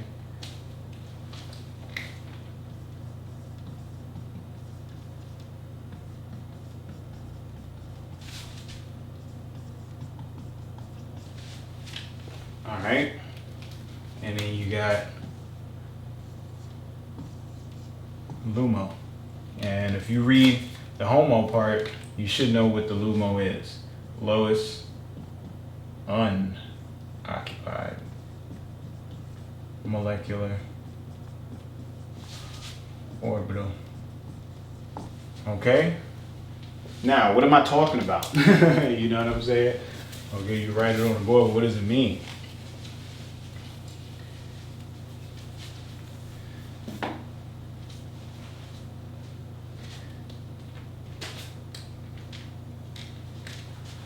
The gap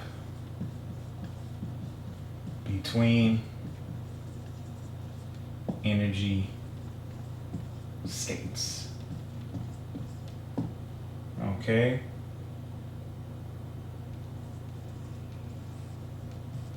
Delta E, change in energy. Okay. Change in energy. All right, so what I mean by the gap between energy states, when you're dealing with color, when you see color, color has a lot to do with electrons moving from one energy state to another, meaning it's moving from this orbital to this orbital, okay?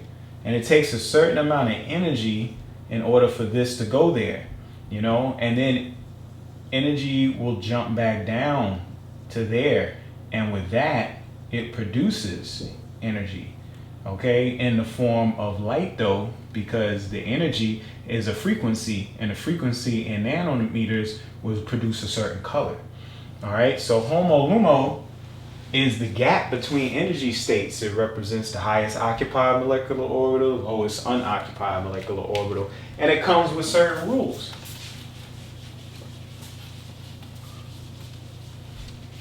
All right, such as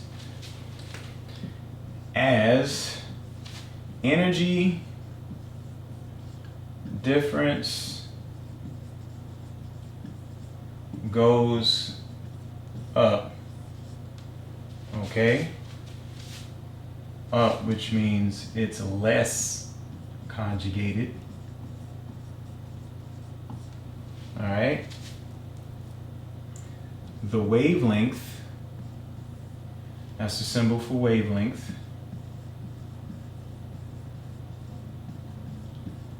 okay, goes down.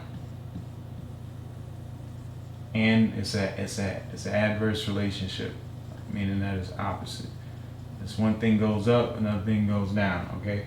And then that spills into the UV, okay? Then the other thing is, as energy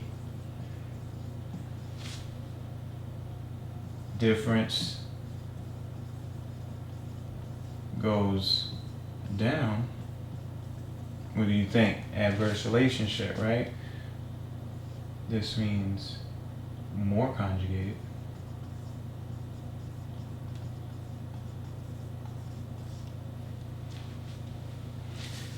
Right?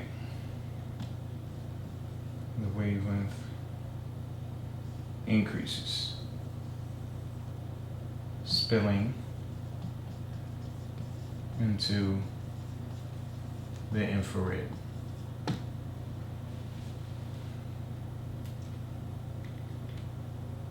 All right, UV spilling into UV colors. Colorless. All right, so what it's saying here with the whole HOMO LUMO thing in conjugation is that as the energy difference goes up, okay, meaning that is less conjugated, the wavelength decreases and it spills into the UV. All right. Now, as the energy difference increases, the wavelength ends up getting smaller, which makes sense because a small wavelength, right, means what? High frequency. Okay, such as what? X-ray, gamma ray, okay, UV, okay, very small nanometers or nanometers. Now here it says as energy difference drops, goes down, meaning it's more conjugated, the wavelength increases, spilling into the IR, okay? So this wavelength, you see what I'm saying? It's more conjugated. So the wavelength is bigger wavelength, and that's infrared, okay? Even radio waves, you know, those are bigger waves. And that's exactly why I'm going to give you an example, obviously, so you can see all of what I'm talking about right here. But when you're dealing with this, make sure y'all get all that, you know what I'm saying? Get that down. As energy difference goes up, the wavelength drops, okay? And the reason why it says colorless over UV is because as you get into violet, of course, it's purple, but as you get into ultraviolet, you get transparent, you get see-through. You know what I mean? Ultraviolet energy is colorless, all right? And as energy difference drops, infrared increases, all right?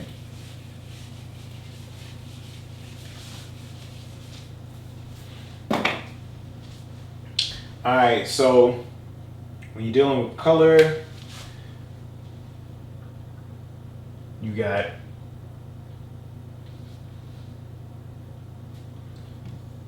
$620 to $750, $590 to $620, $570 to $590, $495 to $570, $450 to $495, $380 to $450. Okay, and then you got 100 to 280, 280 to 315, and 315 to 400. All right, so this is UV C, UV B, UV A. All right, this is infrared. Okay, red, orange, yellow, green, blue, indigo. Okay, violet.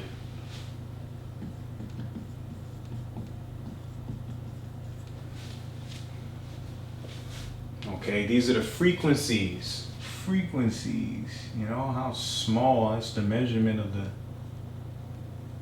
wavelength, the length of the wave. Okay. So these colors have a relation to one another. You learned this, you know, you learn all this in school with colors, with primary colors. You know, you got red, you got blue, you got yellow. You mix the red and the blue, you get purple. You mix the red and yellow, you get orange. You mix the blue and the yellow, you get green. You know, so like red and green, right? You got red and you got green, you got orange, you got purple, okay, and you got blue, and you got yellow. And these are opposites, meaning that if a molecule has a particular color red, that means it's absorbing green. If a molecule is purple, right, then that means it's absorbing orange. Okay, if a molecule is blue, it means it's absorbing yellow. Okay, they're gonna always emit the opposite color. All right. So to give you an example,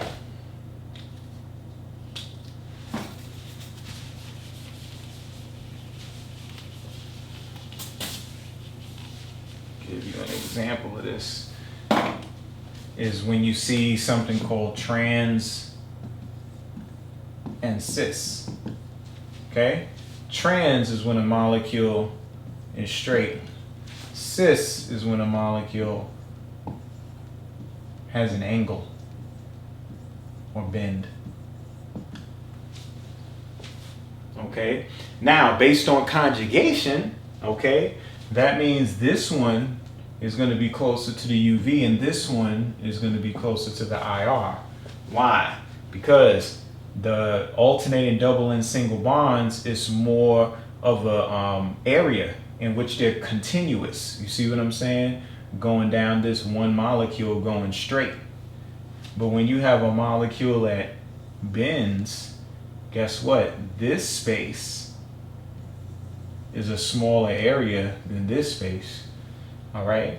And this one, you're going to end up seeing red, you're going to end up seeing orange, you know, or red orange or yellow orange is going to be in there. Here is going to be UV, blue violet, you know, something like that.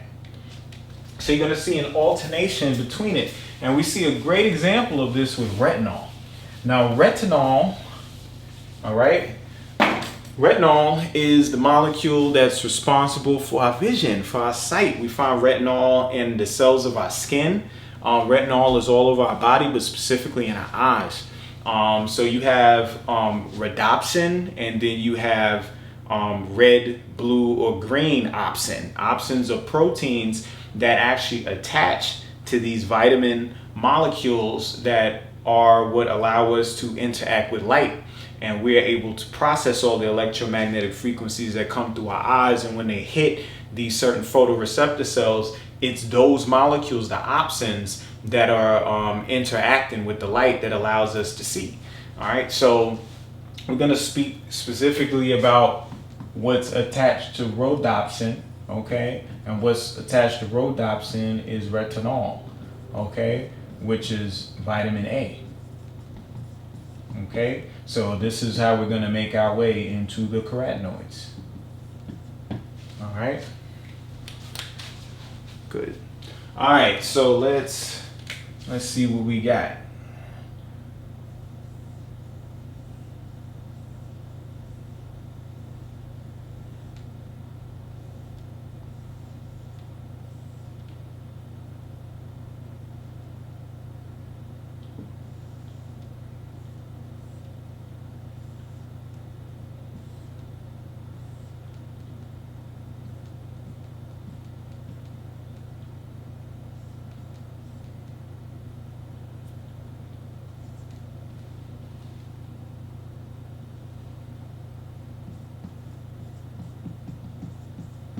All right, so that's retinol, okay?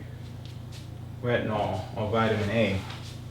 And what's going to end up happening is, because I told you trans is straight, cis has an angle, this is obviously a trans of the molecule, all right?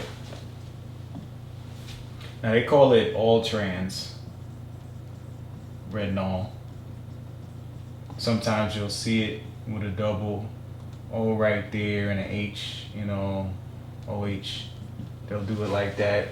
Also, it's real specific how this molecule, you know, is manipulated inside of the discs that make up the photoreceptor cells that fuse into the retinal pigmented epithelial, which is the melanated layer in the retina. This is where all of this is taking place. And the conformational change that occurs between trans version of the molecule to the cis version let's see, where is my purple? So let's see.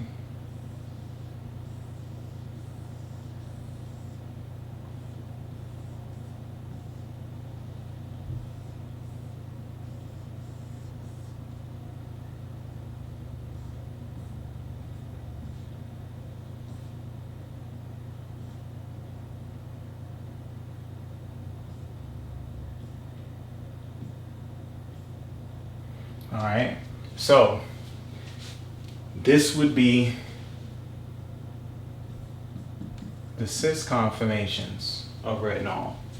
All right, now you see how it bends here,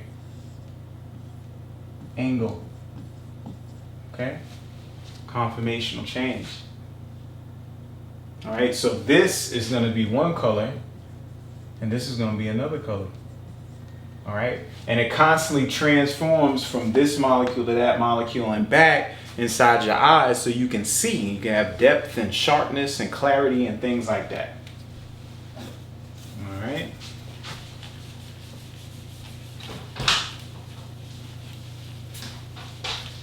So that's retinol and retinal. All right. Now, those that introduces us into a whole nother area, carotenoids. Okay, this is why I put up conjugation and put up the color, because when you get in carotenoids, you get in a color. Matter of fact, a woman, what do they want more than anything? I mean, I'm not trying to downgrade any woman, but they all like these diamonds. I mean, if they don't like diamonds, they like crystals. They like some type of earthen stone. Okay, they have an attachment to it because it's just the order and the clarity and the energy of such a thing.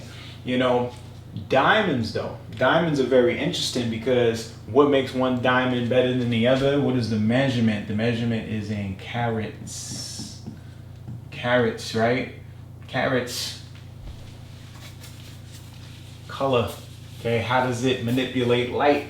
All right, and we all know about the carat. Okay, now I personally, I don't eat carrots. Okay, I don't subscribe to the carrots like that. All right, I don't do the carrots too tough because their sugar content is so high, and our body's not able to really metabolize that huge influx of sugar that you get from the carrot. You know, Daucus carota, okay, also known as Queens and or Queen Anne's, Queen Anne's lace. Okay, don't mistake this for hemlock. Okay, because you'll hurt yourself. But it's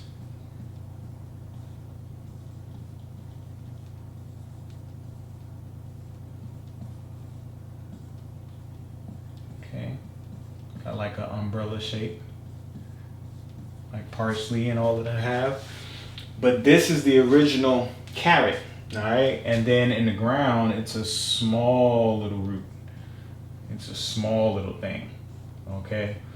And what they did is they manipulated the growing so the carrot would blow up, you know, and be more edible to feed everybody and things like that, all right? So Daucus carota, that's how you get the word carrot, and that's how you get the term carotenoid.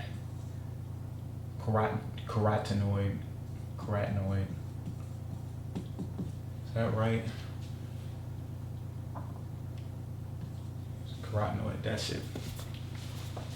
All right, now carotenoids are dealing with these molecules that manipulate color. So anything from tomatoes to watermelon to red peppers.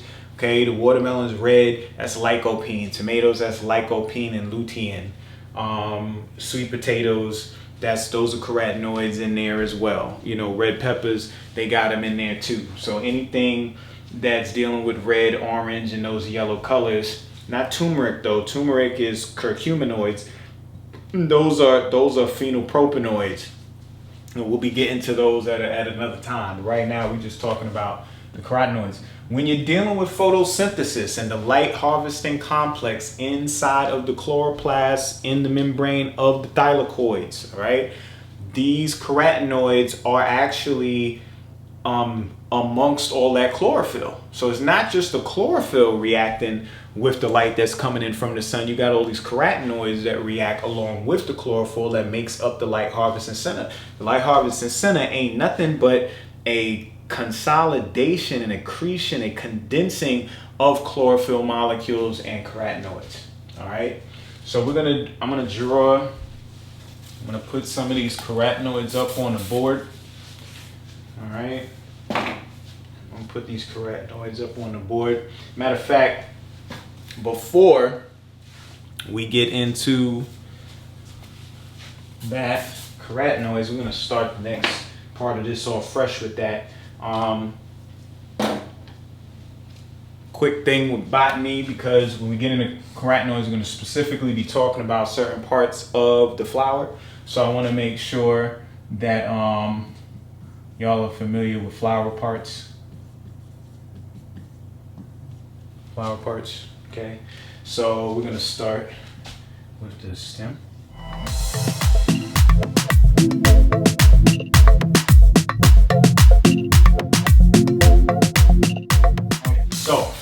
parts. All right. Obviously, this is the stem right there. Okay. This area right here is the pedicle. Okay, you also find the pedicle between the stem and the roots. It's kind of like your sphincters, how your cardiac sphincter leads from your esophagus to your stomach, your pyloric sphincter leads from your stomach to your small intestine, so your duodenum. A pedicle is this area that goes from the stem into the actual head of the flower, as well as the stem into the root. All right, and of course there's leaves and all that, but we're just dealing with the flower head at the time. This part right here looks like a little boat, cup or whatever, is called a receptacle. Okay, this red bulbous part is the ovary. This is part of the female part of the flower. Okay, this space right here, okay, this is a tube. All right, it's called a pollen tube. Okay, or the sperm tube, because pollen is sperm. And the same way you ejaculate inside of a woman, okay, the pollen gets ejaculated down this tube, okay, to hit the ovules, which are inside of here. Okay, so this stem part is called a style. Okay, and the top part is called the stigma. All right, now the whole female part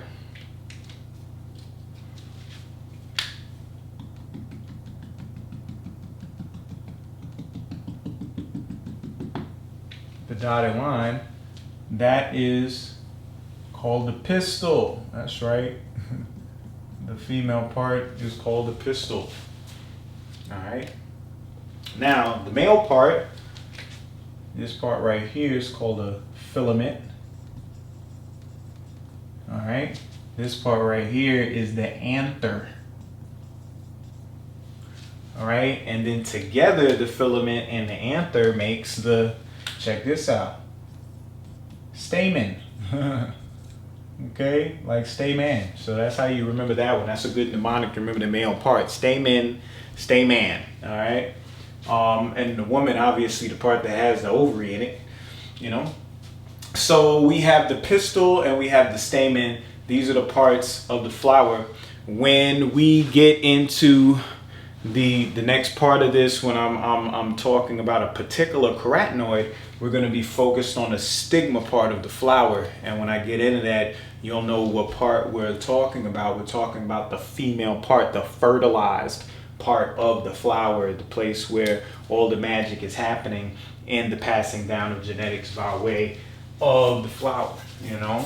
So this is botany, you know, some basic stuff. I know y'all remember a lot of this from school, so this is just the kind of. So when we was talking about the conjugation and the phenol and the photon trap, we're talking about chromophores and fluorophores. Okay, chromophores absorb, fluorophores emit. Okay, one absorbs light, one emits light. Okay, for instance, your teeth. You ever notice teeth shine? The whiteness in the teeth, they kind of like glow, especially at night darkness. You see somebody smile, you still see all of that. You know what I mean? So chromophores and fluorophores. Now chromophores would represent the part of the molecule, okay? Part of molecule that causes conformational change.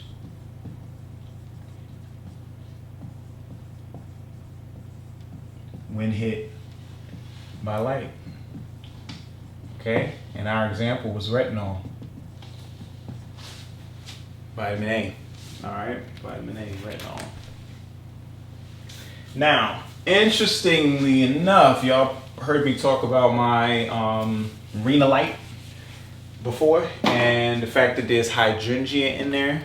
Now, hydrangea is a very, very interesting, because when you look at the word hydrangea, what are you talking about? You're talking about hydrogen. All right. This is a super pH plant.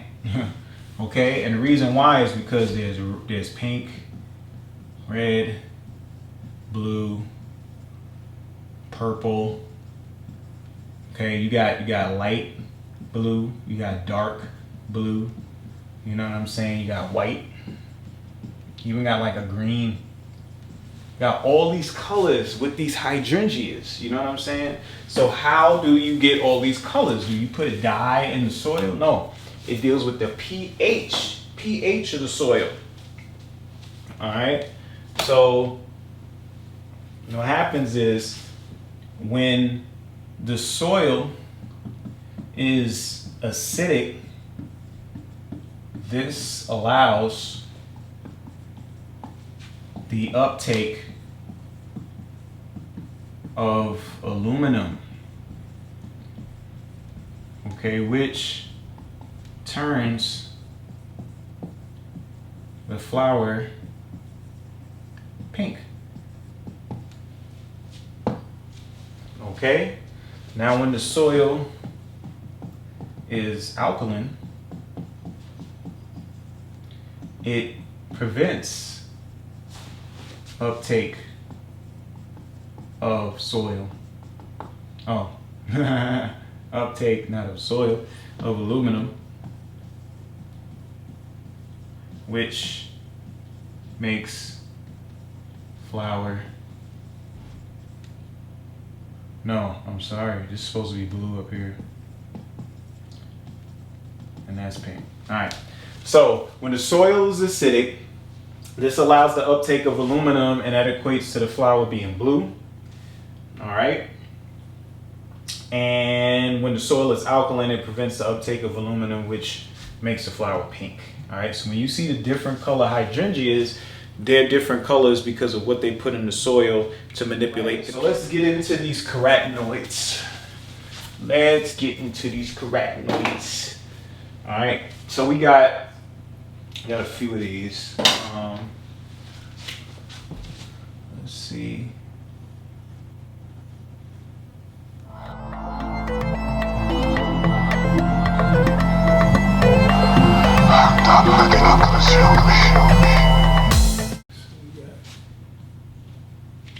All right.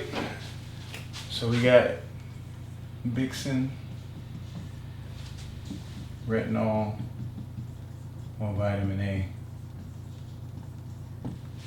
We got beta carotene, and we got quercetin. Okay. Oh, Bixis? Really? Bixin. All right. These are all what? Carotenoids.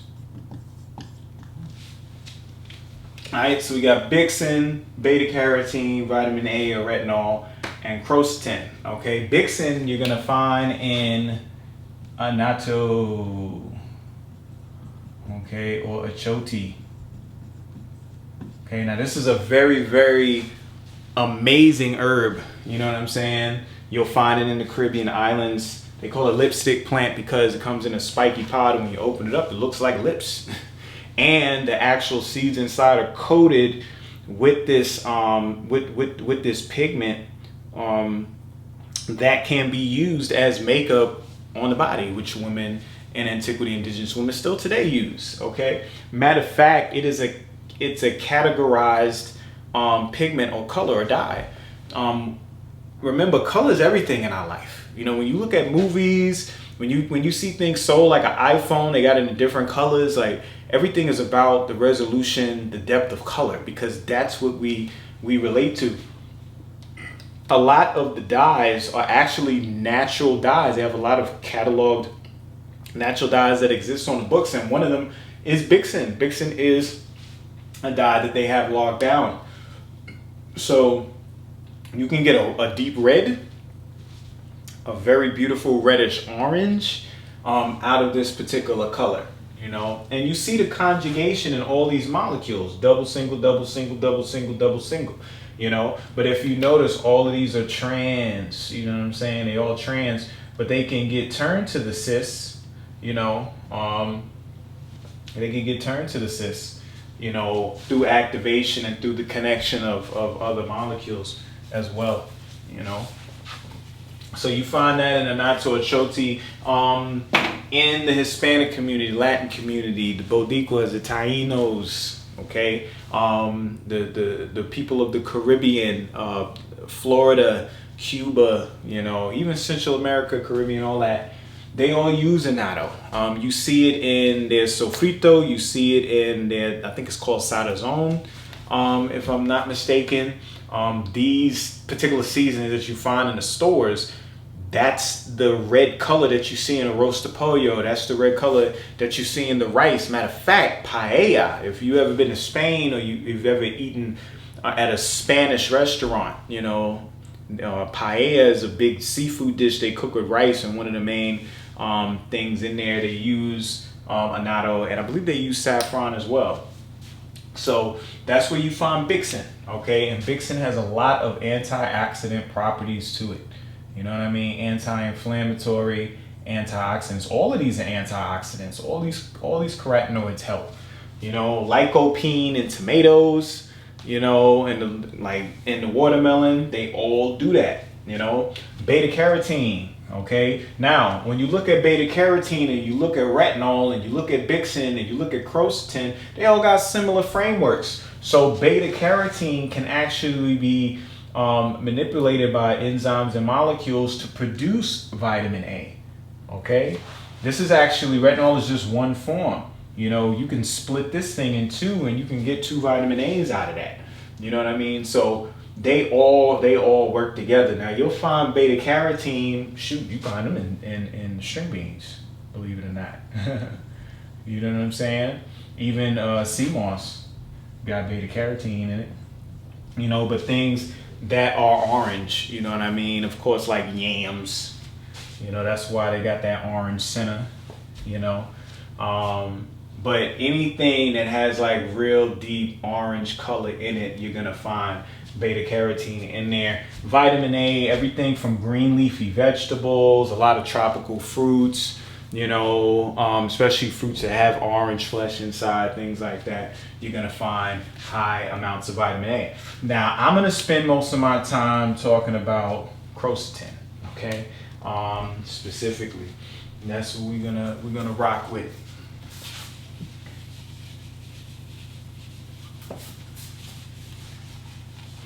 That's what we're gonna rock with. All right, we're gonna talk about quercetin. Specifically, let's do this again.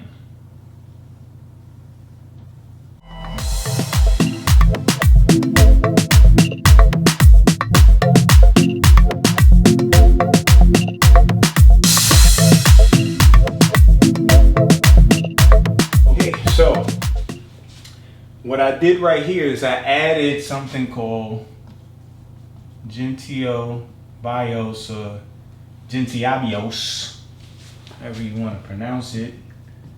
Gentiabios actually has a better ring to it.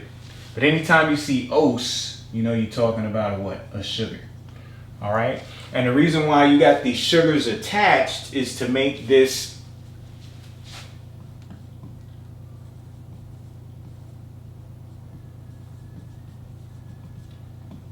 okay, where the root word amphibian, meaning hydrophilic properties, water loving, and hydrophobic properties, water fearing. Okay? So quercetin itself, and being a beta carotene, a terpene, you know, it does better with oils and fats and hydrophobicity. However, by it being attached to these gentabios or gentabios polymers, what that does is it allows it to be able to be water soluble too. Okay, this is how soap works with emulsification. All right, when you're trying to get grease out of a pot and you running it underwater and you having no luck, but when you use soap and you scrub, you create a matrix of bubbles that actually is able to separate the dirt, encapsulate this dirt, pull the dirt and attach the water and rinse it off. You see what I'm saying? So you're looking at this composite. Now, together,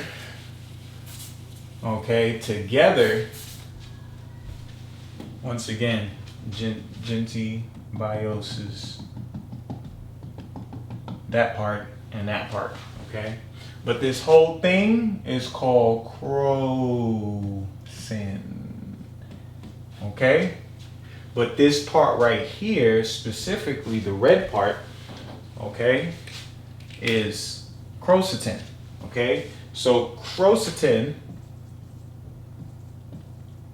plus gentabios equals crocin. Okay. Now, why is crocin so important? Crocin is so important, crocin, maybe it's crocin.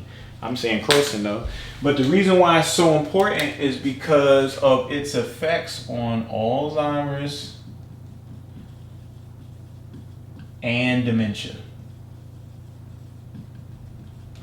Okay? Alzheimer's and dementia. So with Alzheimer's and dementia, this is what you're dealing with. You have a certain protein that exists on the surface membranes of your nerves, of your neurons, all right? And the name of this particular protein is called APP, which is amyloid precursor protein, all right?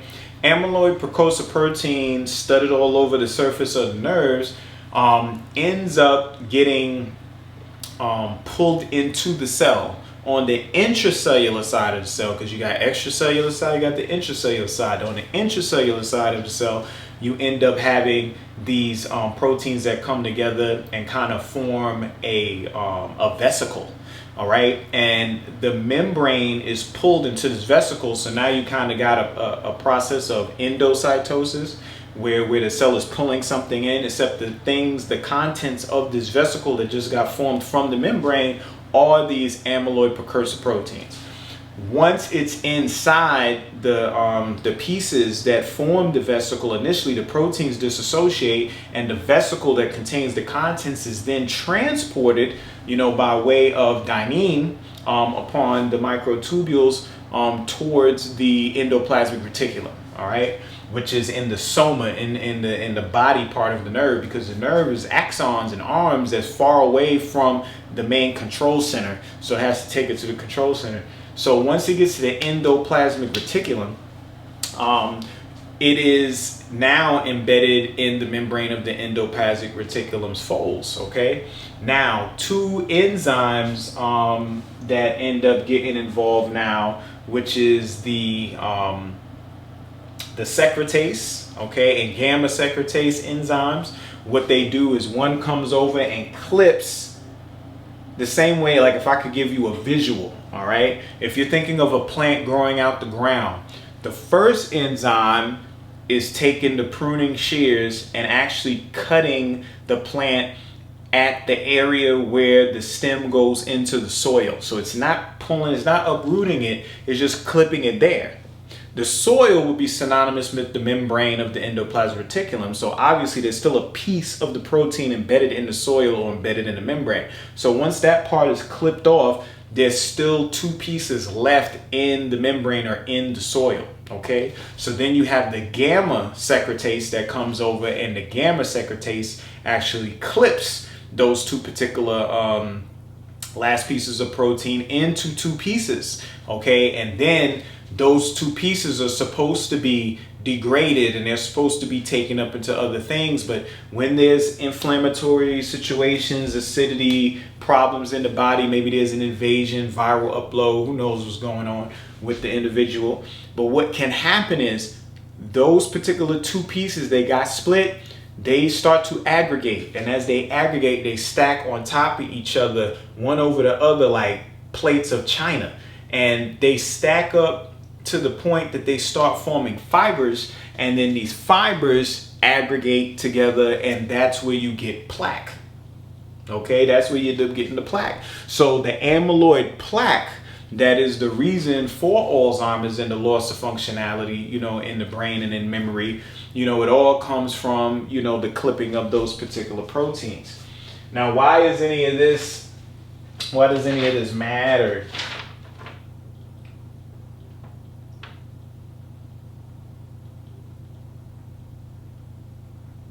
Yeah.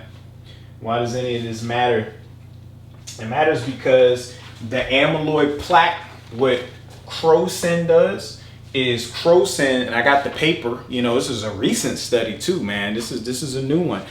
They did a couple, the scientists wanted to know why, when they looked at particularly elders that were coming up in Jama. Jama is northern India, okay? And they were recognizing that Alzheimer's was just like non-existent with the elders out in that region. And they was like, yo, why ain't nobody having dementia? Why ain't nobody having Alzheimer's? Why ain't nobody having any issues or any problem? And they found out that these people were incorporating a lot of saffron in their diet. So they did the studies to find out. And when they did the studies, they find out that crocin was one of the main properties inside of the saffron that was inhibiting the amyloid plaque from building up, okay? Inhibiting it specifically.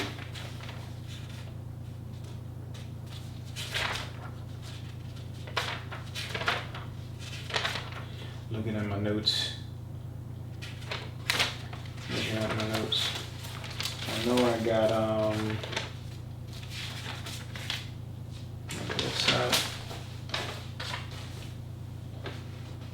yeah, it's a mix of crocins.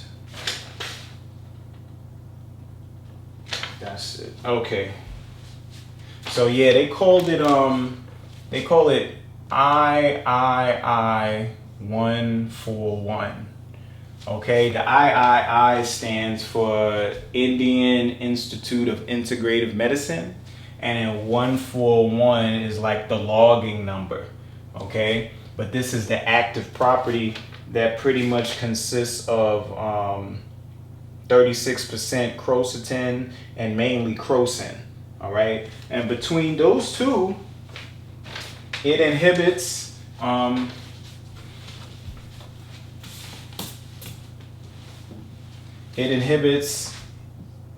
amyloid aggregation, so it ain't stacking up to even become fibrous, okay? Clearance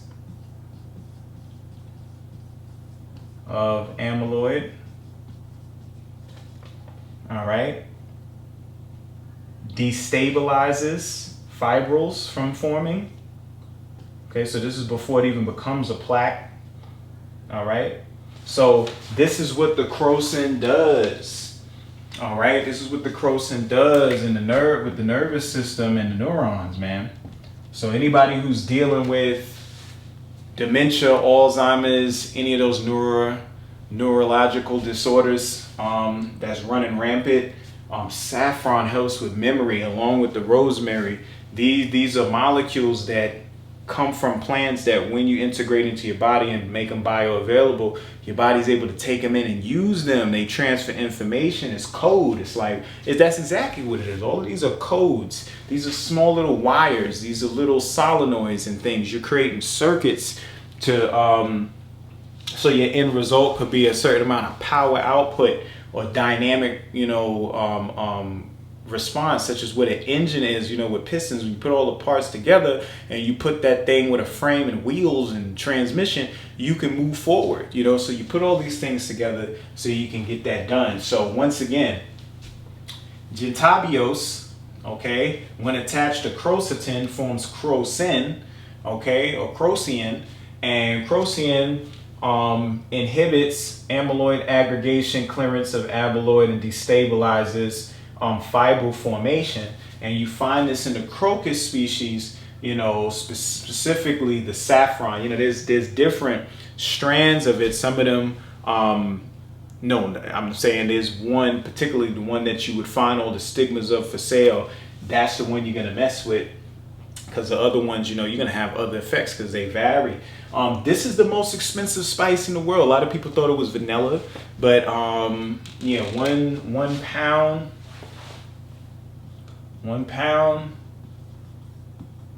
equal 10K. $10,000 for a pound. You know what I'm saying? So 2.2 pounds is gonna be 20 something. That's more than 17.5. And I know y'all know, well, not all of y'all, but some of y'all know what 17.5 mean when it comes to kilos. So even that ain't as expensive as the saffron, and it's legal. Okay. All right. So this is kind of where I was going to. So, oh yeah. So the main thing is all of this is found in the stigma. So when I put the flower diagram up, when I drew that out and told y'all all the parts and showed you the stigma, all of this is in the stigma. There's 3 stigmas that come out of the saffron. Okay.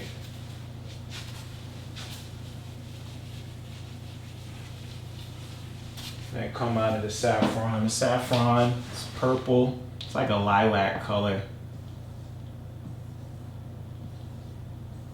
Okay, and it's like 6 petals.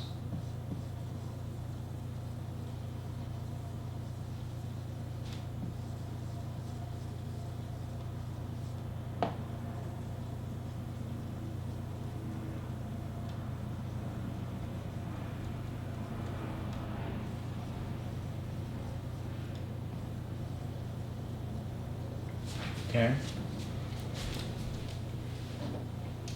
Let's see.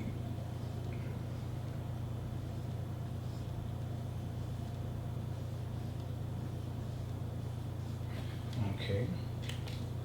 A little flower. Hopefully it's translating well on y'all end too. A little stem. Okay. And the most important part, the 3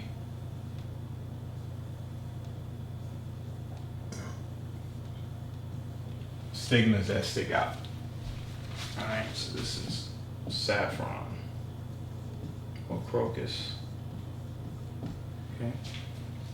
Now all of this is grown, like I said Jama earlier, Iran, Iraq, everywhere where the war is going on, everywhere where they're destroying history, Mesopotamia, Middle East, which we always see separate from Africa. Like all that stuff is connected. There's a couple canals and bodies of water, but really they're all the same landmass. And when you look at Jama, when you look at Iran, Tehran, and all these cities, look at the latitude and you'll be surprised. Like I'm in Texas right now.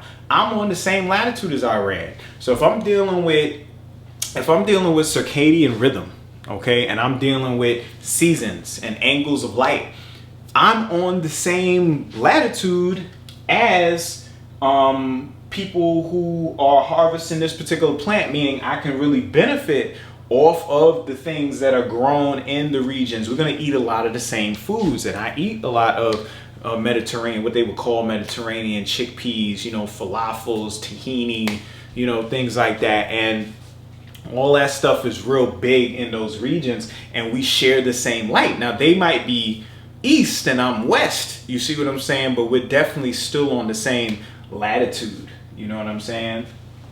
So I find that quite interesting, you know. So, you know, we went over the carotenoids so you can see, you know, a couple of the different molecules, and we specifically focused on crocin or crocin, which you would find in the crocus flower, which, you know, a saffron, the most expensive spice. You know, we're dealing with Alzheimer's, memory, dementia between the rosemary, that, and then the purging of the worms by the epizote. You see, so I was able to take you through all of that, show you a lot of the chemistry. Y'all could take a lot of these individual terms, points, and things that I'm writing down, and y'all could definitely go a lot further, you know. But just these particular things alone will take you so far in regards to progress and seeing results if you're dealing with certain things, or you got people in your family dealing with certain things, you know. So, you know, this is just the introduction into herbalism, which is really my Trojan horse for food science, okay?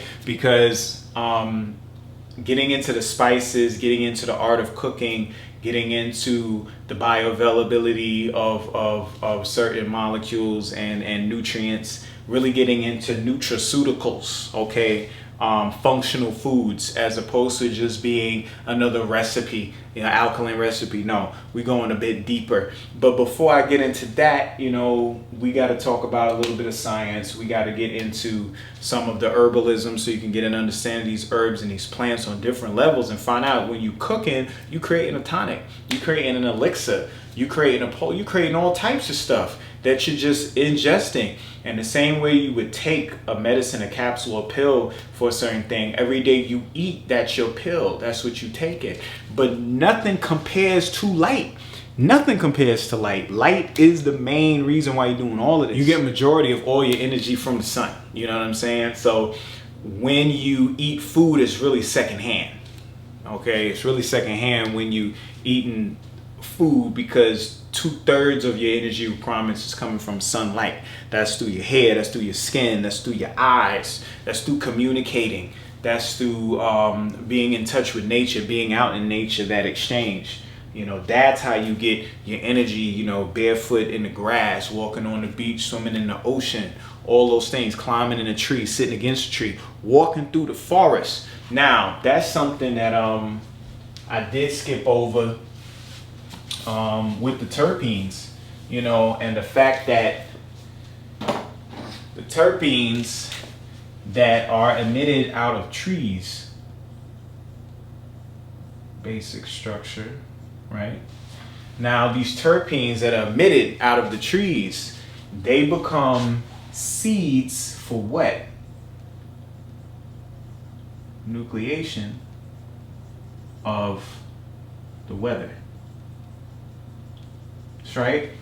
We all know trees got everything to do with the weather. I know because I was in Hurricane Maria last year, Category 5 hurricane. I saw how all the trees were taken up, and the minute it did, it was hot.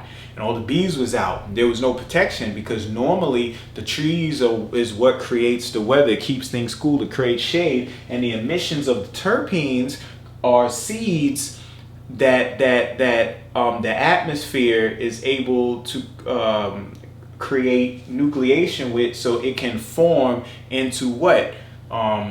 Full clouds that are filled up with water, so it can rain. So the weather pattern and rain and all of that stuff got to deal with all the terpenes being emitted by those particular trees. And when you walk through a forest, when you walk through a jungle, when you walk in an area that's saturated with trees and bushes and shrubs and flora and fauna, what ends up happening is you are constantly inhaling all of these terpenes. And in inhaling all of these terpenes, you're experiencing something called forest bathing that brings down your blood pressure, increases dopamine, increases serotonin, releases stress. You start getting ideas, you feel better, you feel great, you're energized. And that happens because you're just walking in the park. So just people say it, they'd be like, oh, it's a walk in the park, and walk in the park seems like something so easy, and something so easy would be opposite of something this easy. You see what I'm saying? So you get that energy in when you're walking in those natural environments. And when we walk in those natural environments and we're getting sun and everything like that, we really don't find ourselves that hungry. But we would get our properties from, the endless amount of food that Mother Nature provides us. I just want to give people a better understanding of how everything works. So this has been, the introduction to herbalism. There's a couple of the directions I could have went into, but I think this is a good foundation. So, we're going to rock with this, and then we're going to actually get into herbalism and then transition into food science. And from food science, we're actually going to start chefing it up in the kitchen, so you can see a lot of these meals that I'm cooking. We'll have some people do some taste tests and things like that, so you can see real expressions on these people's faces, not just me using adjectives to describe. So you can make the proper transitions in your home, because that's what it's all about. People want to cook, people want to eat good food, people want to make the transition. They don't know what to do. But yeah, of course I'm going to bring out the cookbook, and you look at the recipe, you get it. But if you really understand the science of this stuff, you're a little bit more passionate from another direction, then you could take this a lot further for yourself and for your family. And that's why I'm taking the time out to do all of this. So remember, kttheartsdegree.com, KT the Arts Degree YouTube, as well as Instagram.